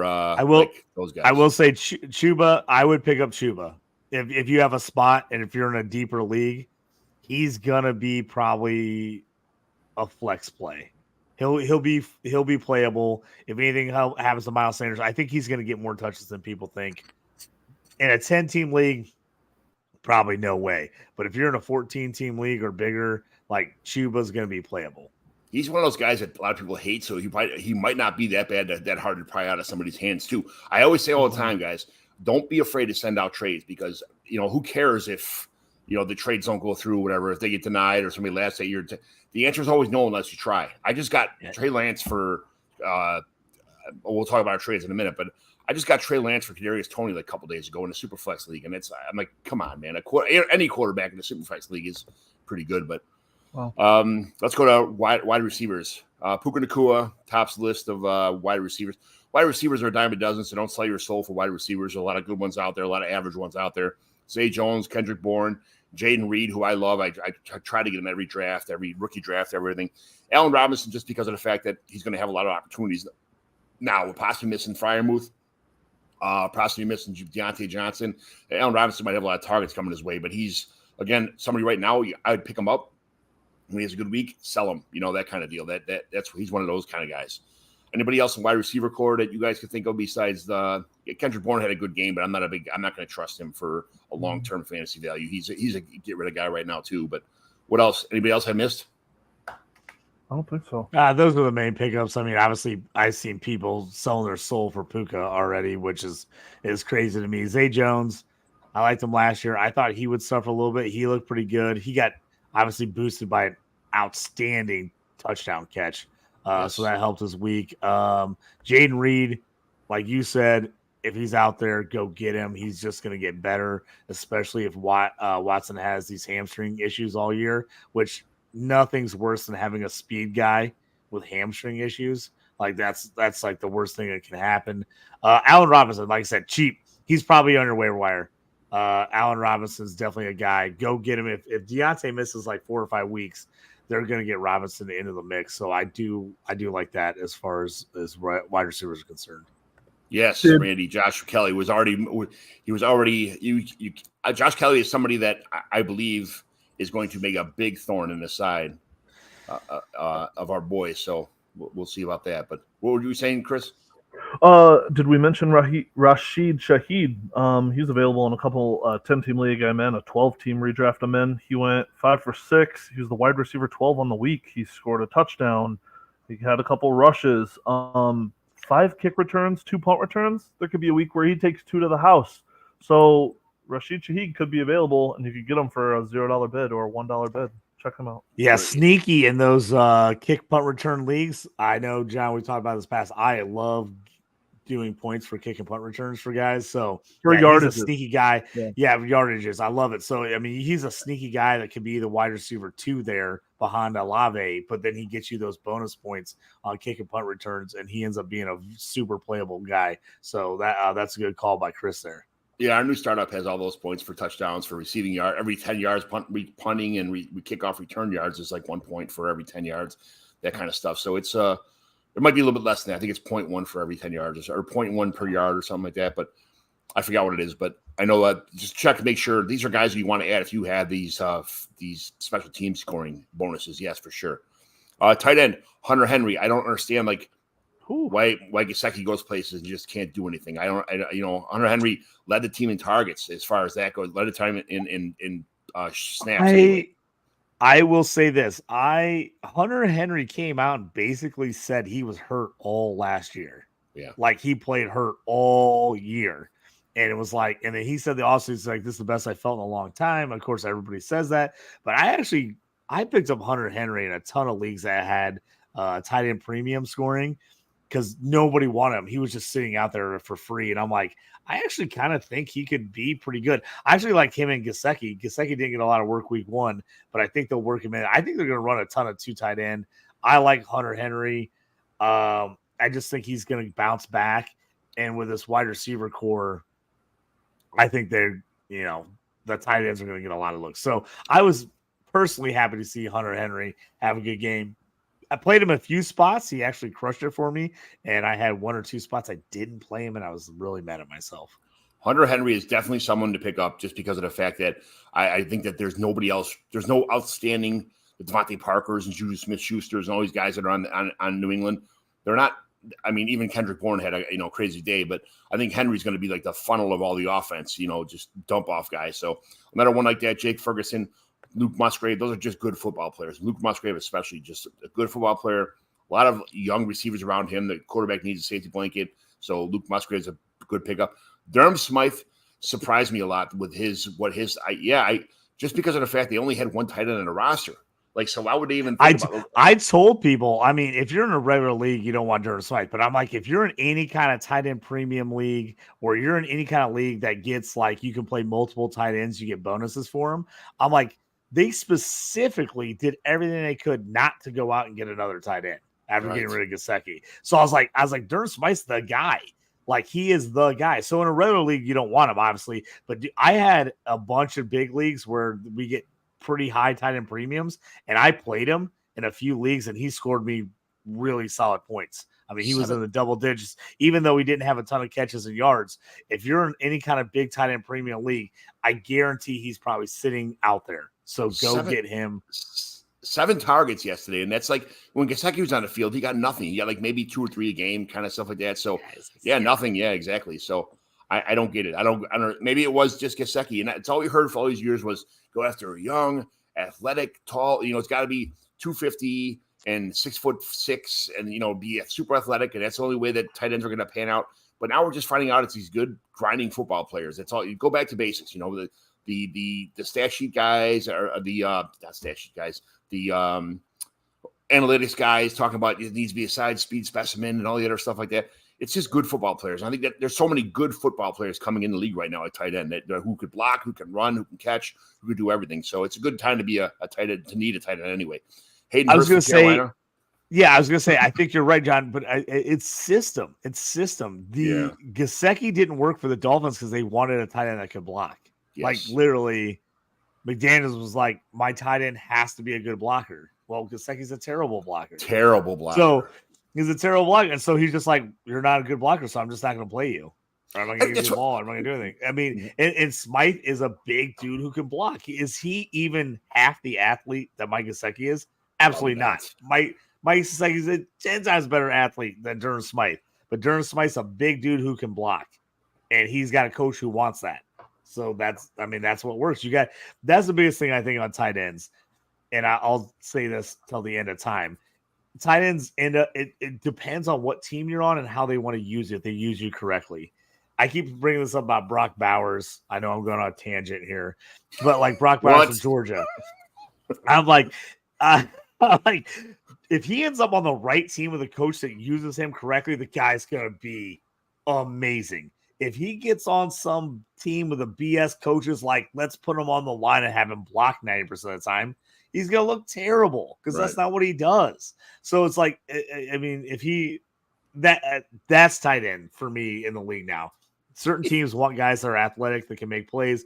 Other guys want guys that can block and do a little bit of receiving on the side. You just gotta have the guy in the right system, I think. So why would a guy like Bill Belichick, who had Gronk blocking, who was a great blocker, fabulous blocker all the way through the play, all the way downfield, why would you go from a guy like that to a guy like Mike Gesicki, who couldn't block the wind? You know, I don't understand. Like, why? But here's the thing, because the Pats like to do two tight ends, but they like to have one guy that blocks and one guy that's more of like an inline guy. So Hunter Henry's a good blocker. Yes, Hunter Henry can block. So Gesicki is almost like the Aaron Hernandez to the Gronk. You know, Gronk was a good blocker. Aaron Hernandez was kind of that move around guy. I know we're not supposed to talk about Aaron Hernandez, but he was the guy in there. So, but I'm saying, like, I think they can play both guys. I still think Gesicki's going to actually be decent for the Patriots. Okay, I'm not totally out on him yet. Why would you sign Gesicki when you sign Hunter Henry, and then why would you sign Gesicki when you sign Juju Smith-Schuster when you have two guys that play the same position? Now it's like a redundant. Mike Gesicki's like a ping pong ball in the middle, not ever getting anything because you already got someone to fill those positions. I understand the two tight end sets, but even if you were playing a two tight end set, you got Juju on the field instead of Gesicki. What the hell is it? I don't get the point of it, man. Doesn't make any sense to me. Well, Bill Belichick just does crazy stuff. So he's a best ball player. Just have Mike Gesicki as a 30-second slot on your best ball Definitely team. Probably be a best ball. Yes, I agree with you. He's probably more of a best ball guy, but I do think they're going to work him in more as the season goes. All right, and Hayden Hurst is the last guy. Let's get off tight ends now. Let's get off that's the waiver wire for week 2. So don't sell your whole soul for guys after one bad performance. I went like 1 in 336 in my league this week. So I'm kind of pissed about it, but at the same time, I realize I drafted a pretty good team. Trust the process is what they say. Just kind of do it. So I got there's a couple questions here in the chat here. So Kenny Stay Trill, drop 2 full PPR. Brian Robinson, Rashad White, Isaiah Pacheco, or Tyler Algier. You got to drop 2 full PPR. So we're looking at guys. If it's full PPR, I'm going to go after the guys who are getting the most. Yeah, that's pretty tough, ain't it? I'm going to drop Algier because I think he just got tons of touchdown dependent, and I'm not sure it's going to happen again. I would probably drop Brian Robinson and Tyler Algier if I'm going to say that, but because Pacheco got a lot more receptions than what's his name? Jerick McKinnon, yeah. He started. He was the first running back there. I want to know what the situation here. Why do you have to drop 2? I mean, is he not telling us? Yeah, I would hate to drop any of those guys. Honestly, I wouldn't drop any of these guys for the top waiver ads even. I'm just looking at it this way where Tyler Algier is a backup. And I think they're just kind of testing the waters on Bijan, and I'm not sure what's going to happen there. But is Tyler Algier the backup? JP? This is the perfect time for us to talk about me and Chris Joel Smith's bet at the draft this year. Was that he bet me that Tyler Algier would outtouch Bijan week 1. I was all over that bet.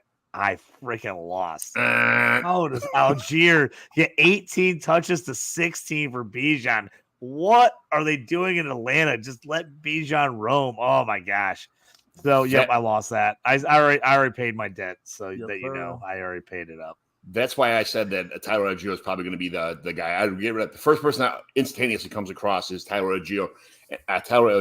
And I think Brian Robinson is the guy. I think the more and more if he holds on to the ball, he's going to get a steady workload of work in this backfield. So I guess. I'm going to say in a PPR, Rashad White and Isaiah Pacheco, but I'm going to drop Robinson and Tyler Algier. Just even though these are all good options, man. I hate to. I mean, I probably like Brian Robinson less than any person on the planet, and I still would have a hard time just dropping him. Right? Like if I, Trade. Yeah, I mean, he's a starter. He's a starter. Yeah. Hey, trade 2 of these guys for a future draft pick. Trade Algier and Robinson for a second rounder next year. If it's a just a redraft league, then trade Brian Robinson and your shit defense for a better defense or something like that. Don't just drop anybody unless you have to. Send out 50 trades. I spend the league every week I spend the whole league every week with trades. So I don't just try it anyway. So let's see. Randy Miller here.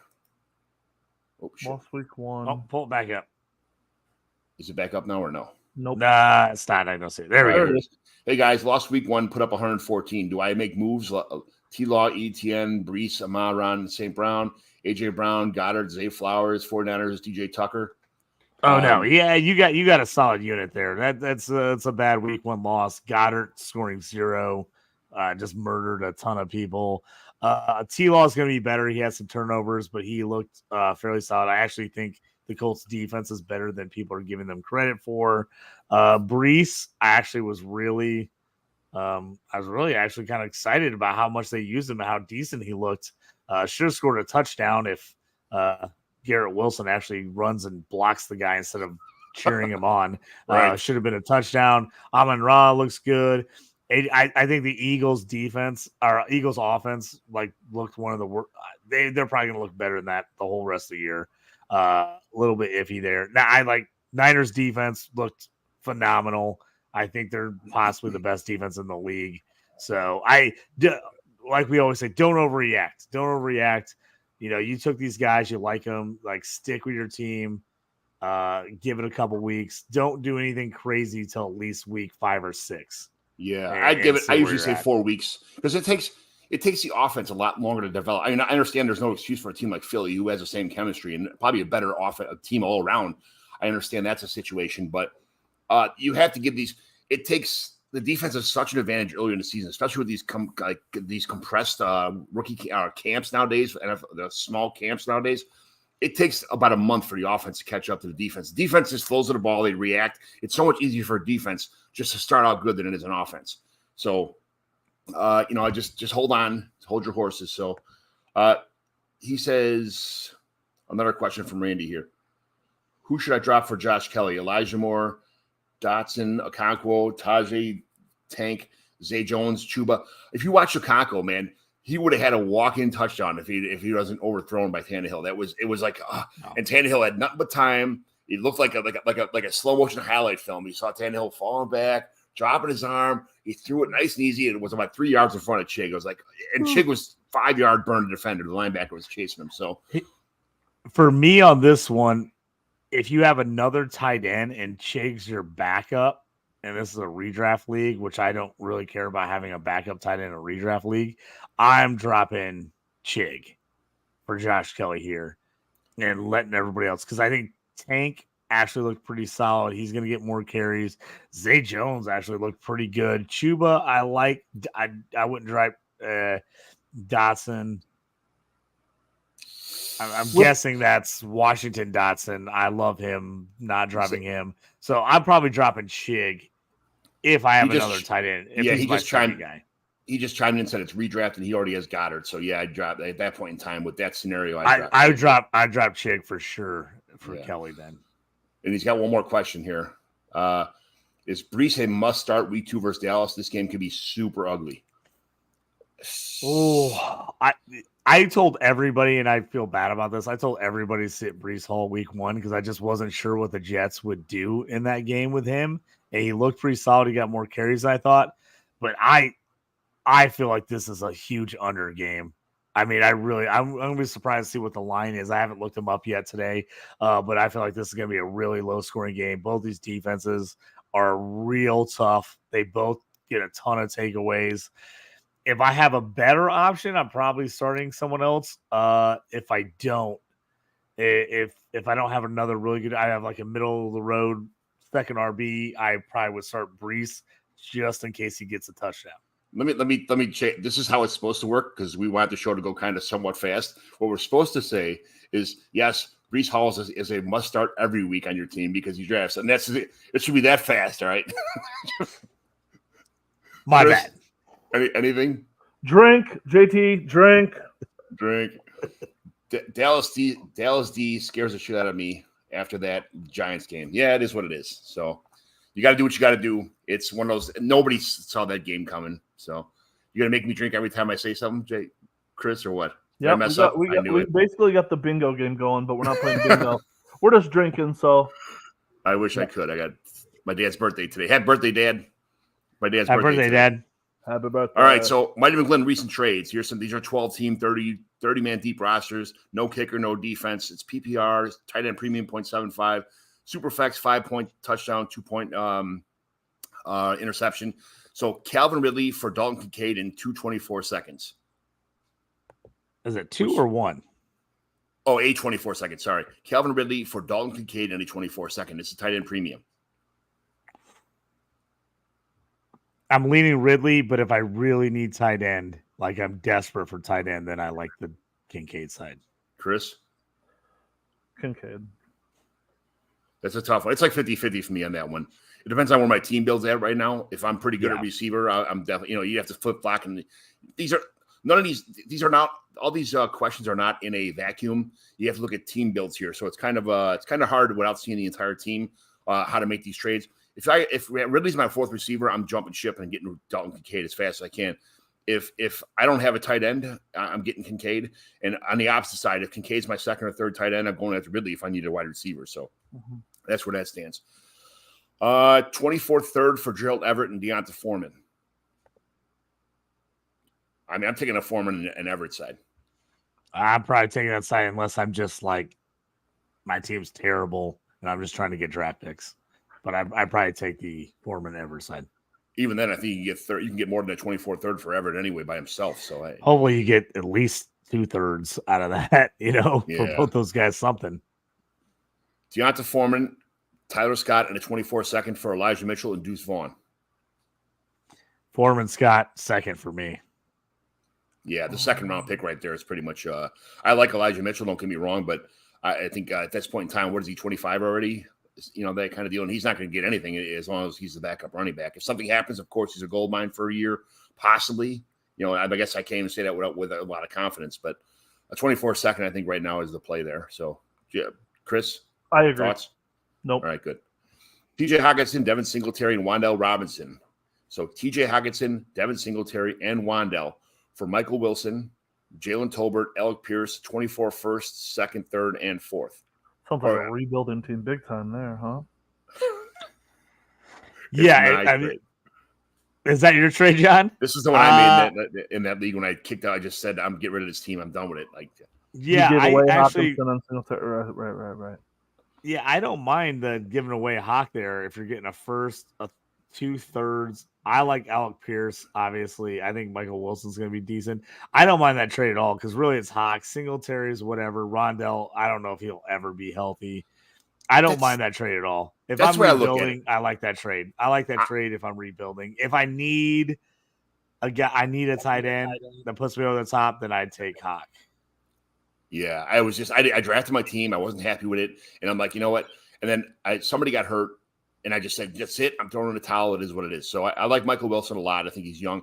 Jalen Tolbert, I keep hearing rumors of it. He's having a good camp. And, if somebody gets hurt on that team, yes, I get that. But it's a high-volume passing offense, even with the new coach.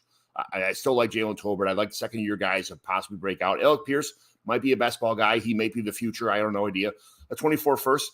We have a draft lottery system. So that could end up being, the 101 pick, even if it's a middle of the road team like number 6. So I'll take a chance on that. And a second, a 24 third and 24 third or 25 third, I'll take it. Deontay Johnson and Antonio Gibson and Rashad White. Here's another one of my trades. I got rid of Deontay, who's going to be out probably like a month at least now. Antonio Gibson, who I like him a lot. But I have tapered expectations of this year. I just feel like he gets hurt a lot. What his potential is compared to what he produced on the field are two different kind of stories as far as that goes. Rashad White, same situation. You saw this week, he's going to get volume, yeah, but I don't think he's the best running back on the field. But as long as he keeps getting volume, you can play for him. But I feel like he's a sell right now. He's already 24, right, 25. So, but I got a 24 first and a first, second, third, fourth, and fifth, and Daniel Bellinger and Elijah Mitchell which I traded for a second in the previous trade. Devin Singletary and Keyshawn Butte, who I think is going to be pretty good as long as he develops, but it's going to be a minute. I think he needs to go somewhere else besides New England to actually pan out. But I like Butte. He got a lot of shit on earlier in the camp. But would you trade your entire draft for Deontay Johnson, Gibson, Rachaad White? That's what I did here. For the rebuild, I like it. I think you got a decent amount. Man, Butte just murdered the Pats, not getting that second foot down at the end of that game. They could have beat the Eagles. The fact that he didn't get his second foot in just absolutely killed him. He would have been, people would have looked at it a lot differently if he would have made that catch. I don't hate it. I think the 24 class is going to be really good, getting 1 through 5. I like Daniel Bellinger. People are out on him because of Waller. I don't know how long Waller's going to stick around, so I like Bellinger a lot. I don't hate that trade, especially if you decided, hey, I'm going full rebuild. I don't mind it. Yeah, it's tough. Especially Deontay. I get he's going to lead the team. He's supposedly supposed to lead the team in targets, but I'm not sure how long that's going to last for. Especially if Pickett is not, they're not going to be able to control the tempo of this offense. I'm not sure what's going to happen there. I don't know how long he might be out for the whole year with this hamstring situation keeps popping up. But those are freak injuries, but they tend to linger too at the same time. Kadarius Toney for Trey Lance in a super flex. Trey Lance. I don't even like Trey Lance. I don't like Trey Lance, and I don't like Kadarius Toney, so give me the QB in that situation. Yeah. Right. Jalen Tolbert and Brenton Strange for Colt McCoy, Ty Chandler, and a 24 fourth. I'll take Brenton Strange just because, it's a tight end premium. I'm taking Brenton Strange. Second round draft pick. I like Ty Chandler a little bit, but he could be just a part-time handcuff. And Colt McCoy is already off the team. Even if he comes back as even as a Jets quarterback right now, I still don't even like him. At 24 fourth is I don't really care about. Again, Jalen Tolbert and Brenton Strange. I'll try that side. Quentin Johnson. This is the one we did in our league, JT, but I did it without asking you because I don't care. I'm a jerk like that. But I traded away Quentin Johnson. I got Roshan and Sky Moore, so I thought that was pretty good value anyway. You know what? I noticed that you didn't ask me about that, but it's okay. I don't mind. I know we've been trying to move Quentin Johnston. I'm actually glad you waited because we were trying to sell him for dirt cheap earlier in the year before the draft. I actually like him. I like Roshan. Hopefully Sky Moore. He's only second year guy. You got to give him a little bit of time. I like Roshan. I actually like that trade. I'm in. Chris? In a vacuum, I like the Q-John side. It depends on your team needs, if what running backs and wide receivers you have. But I am actually a Quentin Johnston fan. I think, once things play out, he's going to be a stud there. So he's got 5 years to prove it, but I don't. Yeah. He's already third. He's already fourth on the depth chart now with, average competition. Yeah, we'll see. Kirk Cousins for Devonta Smith and a 24 second in a 14 team. This was a 14-team Superflex. So Devonta Smith at 24 seconds, a lot to give up for a quarterback. That's pretty fair. Maybe I'm surprised he didn't have to give up a little bit more to get Cousins. In a 14-team Superflex, it's usually impossible to get a decent QB. So I think that's a pretty fair trade looking at it, all things considered. If I didn't need Cousins, I could take the second in Devontae. Yeah. Chris, same thing, you agree? Yeah, it's very team dependent. I don't know who, if you can give away Kirk Cousins, who else do you have? But in a vacuum, in a dynasty superflex, I like Devonta Smith and the 24 second. I love Devonta Smith, but I'm going to take Devonta Smith in the second, man. I don't know how long Kirk Cousins is around for. They don't like him there. If this team kind of falls on its face this year, he's gone anyway. So I'll take Devonta in a second. Yeah, long term. I'm guessing somebody was desperate for a second QB and had to get Cousins. But if you're not, like I said, long term, second in Devontae Smith, I like. But if you're trying to win it this year and you're going, hey, if I can just get 1 year out of Kirk Cousins, then I can see making the move. All right, every week we do a 2-team evaluation. We do it's a Mighty McGlynn home league team. These are 12-team, 30-man rosters. No kicker, no defense. Superflex, 5-point touchdown, 2-point interception. It's a tiered PPR, half-point wide receiver, full-point running back, 1.5-point tight end. Middle of the pack team in a brand new league. The reason that I'm bringing up this team because it's a startup draft. Nobody really knows how the league's going to pan out, but J.K. Dobbins, the loss of J.K. Dobbins and Aaron Rodgers now is a lot to digest. So what's the biggest needs of this team now? When you look at this team, what direction are you going to go and why? Are you trading for if you're rebuilding? Who are you keeping if you're going to contend? This is a friend of the show, Adam Hutchison, the doctor. You can find him on Football Guys. His team is in the Babies and Boomers League, looking to see how he can digest the loss of these blue chip players in a startup this early. So let's dig his team up on here. And John, I will point out, I played Hutch this week and I got smoked. yeah, I lost by 30 some points in this league this week, with Rodgers scoring him negative 0.9 points. Negative 0.9 points. I still lost by 30. So while we feel bad that his players got hurt and that sucks for the season, I don't feel as bad because I got absolutely hammered in this league with my Lamar Jackson trade. He only scored me 10 points. It's pretty brutal. Yeah. I kind of like my team in this league, and I'm starting to think I don't like my team as much in this league after week one.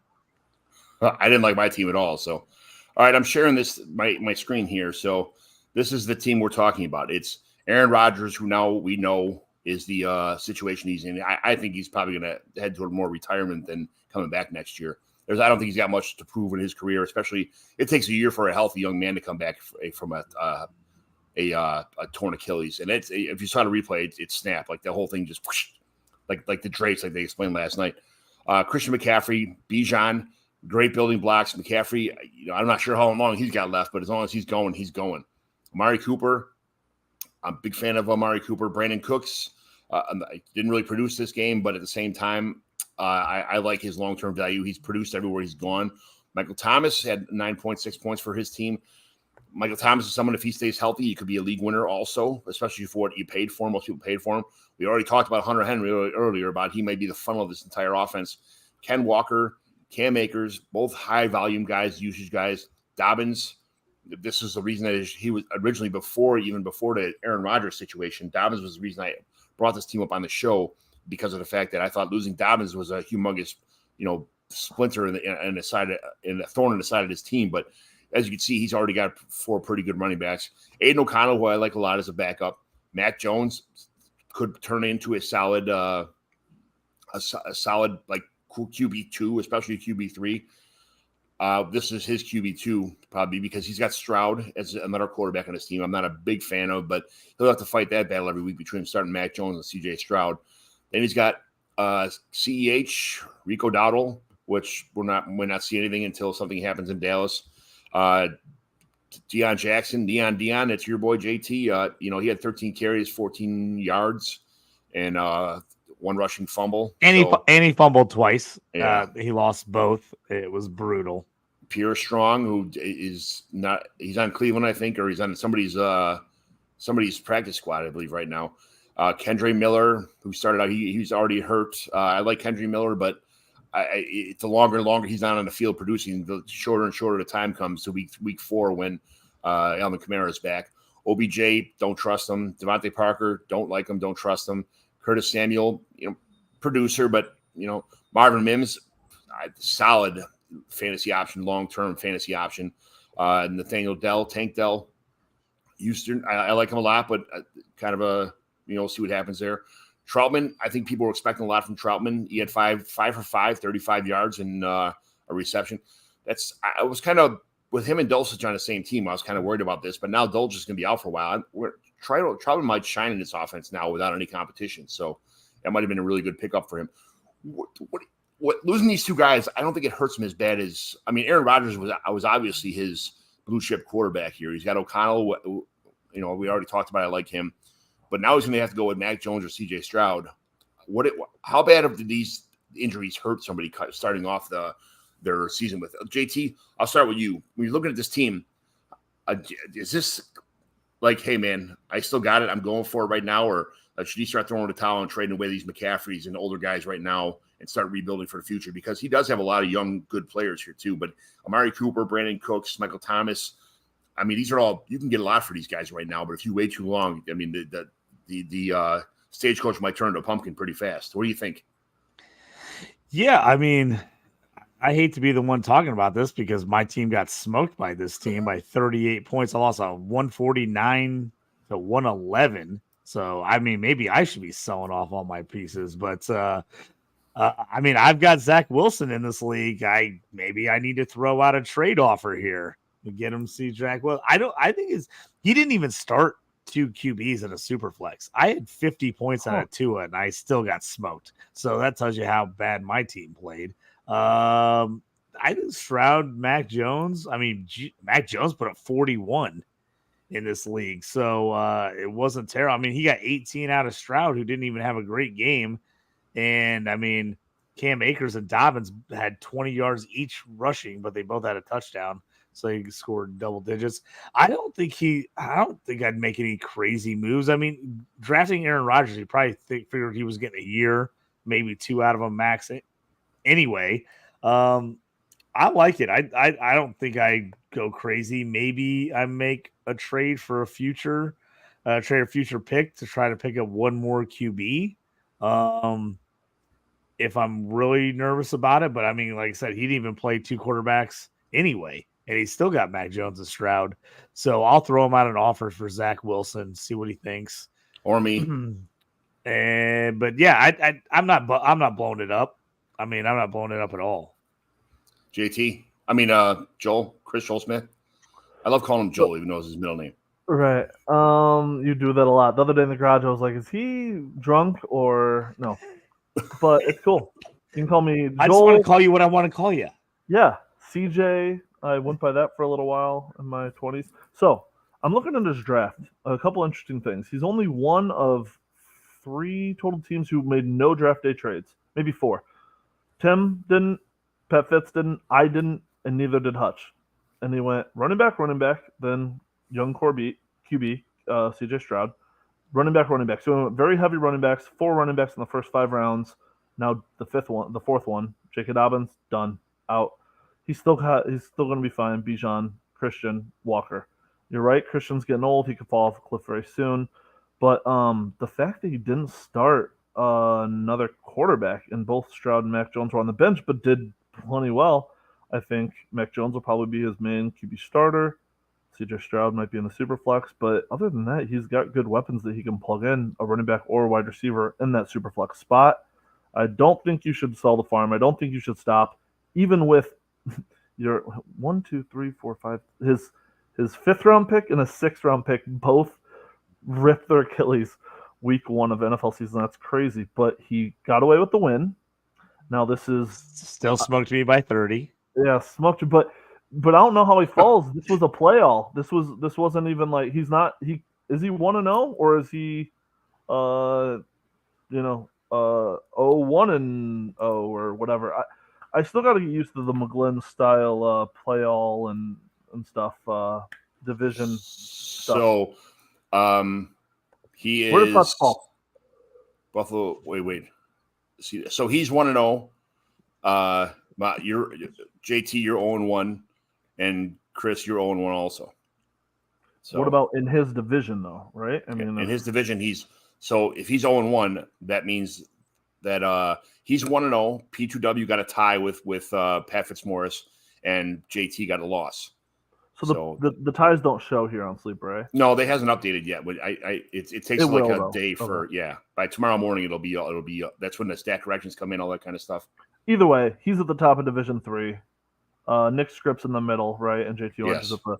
So don't just keep on keeping on. It's early in the season. Don't sell away and trade everything. Try to acquire another quarterback because you're very thin there, but we got people in the league that can help you with that. So, yes. I got one more catch. I wanted to bring this up, John. I know this is crazy and it's probably going to change. How in the heck, when you go 0.2 slots after the decimal point, did we have 2 ties in this league in week 1? It's a division play. There's 4 ties. It's the most insane thing I've ever seen in a league. I mean, I've seen very few ties in my years in fantasy football, and we had 2 in week 1 in this league. And All I've right, never so- seen it when you go 2 decimal points. I've had to adjust the scoring because of the fact that this is I explained earlier where this is a division playoff where there's 4 divisions.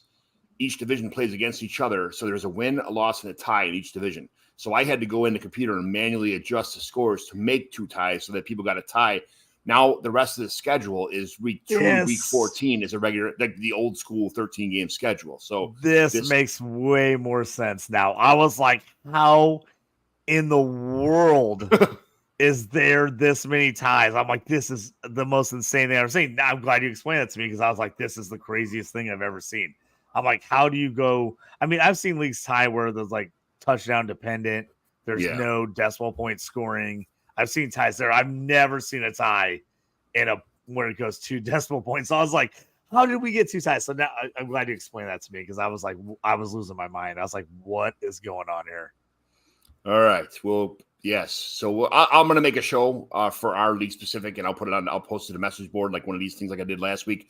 Every week after, I'm going to try and do one every week anyway, and just kind of say, hey, just in case you guys missed out, this is what happened, this is what it is, and I'll make fun of everybody who lost, and make fun of my own team because I get small. I plan on losing every week. I'm going to be like the Buccaneers, the undefeated season or the unwinning season.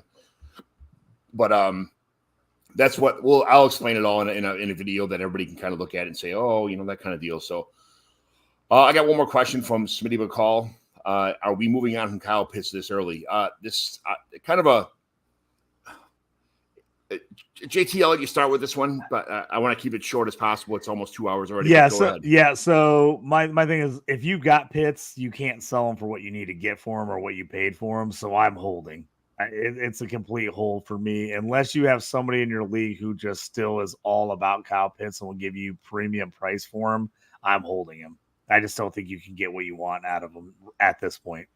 First thing is your team build. Do you have an air tight end that's going to be what Kyle Pitts could be? Second of all, what can you get for Kyle Pitts? Unless you're getting 2 first-round picks and probably mid-round first-round picks, I probably wouldn't move him. Even 1 first. You're not going to guarantee to get someone of his caliber. I think it's the offense itself that really kind of sucks more than Kyle Pitts. So when they make some changes, a new head coach or something, but if they keep winning with this BS ass offense and the good and a decent defense, that it's going to be Kyle Pitts is the longer this happens, the longer Kyle Pitts is going to be devalued. But he's still young; he's got a lot of time to come around. If you're in redraft, possibly move on because you can kind of see the writing on the wall. But in dynasty, you're holding. You have no choice but to hold right now because I don't think anybody's going to give you a Godfather offer for what you paid to get him. Chris? Yeah, hold Pitts. Simple. Hold Pitts. Yep. All right. So, JT, where can everybody find you at? All that kind of stuff. JT Orange on the X Twitter, as I like to call it. Hit me up on there. If you're around on the Dynasty Pros football channel YouTube tonight, we'll do our Devy show for college. Check that out. I'll have a couple of shows, the Stew with JT Brew, also on the Dynasty Pros football channel later this week. Check out my gambling show. Put out a college and a pro football show each week. And I'll actually do a little rundown this week with Sam Waldorf, who's coming on the Stew to talk about week 1 players we liked, we didn't like, and who we're out on and in on. If you're into IDP, which John hates, I'm talking him into it. Check me out on DLF. I have my rankings up there. Going to update them this week after week 1. And then also on Fantrax, check me out on Wednesdays. I have my IDP article comes out on Fantrax every Wednesday. So check that out. Sweet. Chris? I am the opposite of JT where I have nothing going on. So just follow me on the X Machine at Chris Joel Smith. Very good, very good. I'm John McGlynn, 75 on X. I'm the Des Bryant. So come check.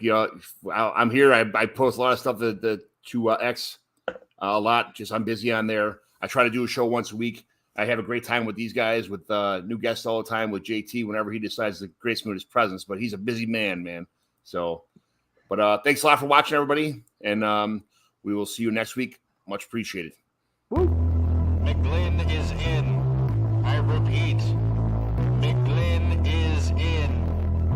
Let the fun begin. This is the Commissioner Evaluation Podcast. McGlynn.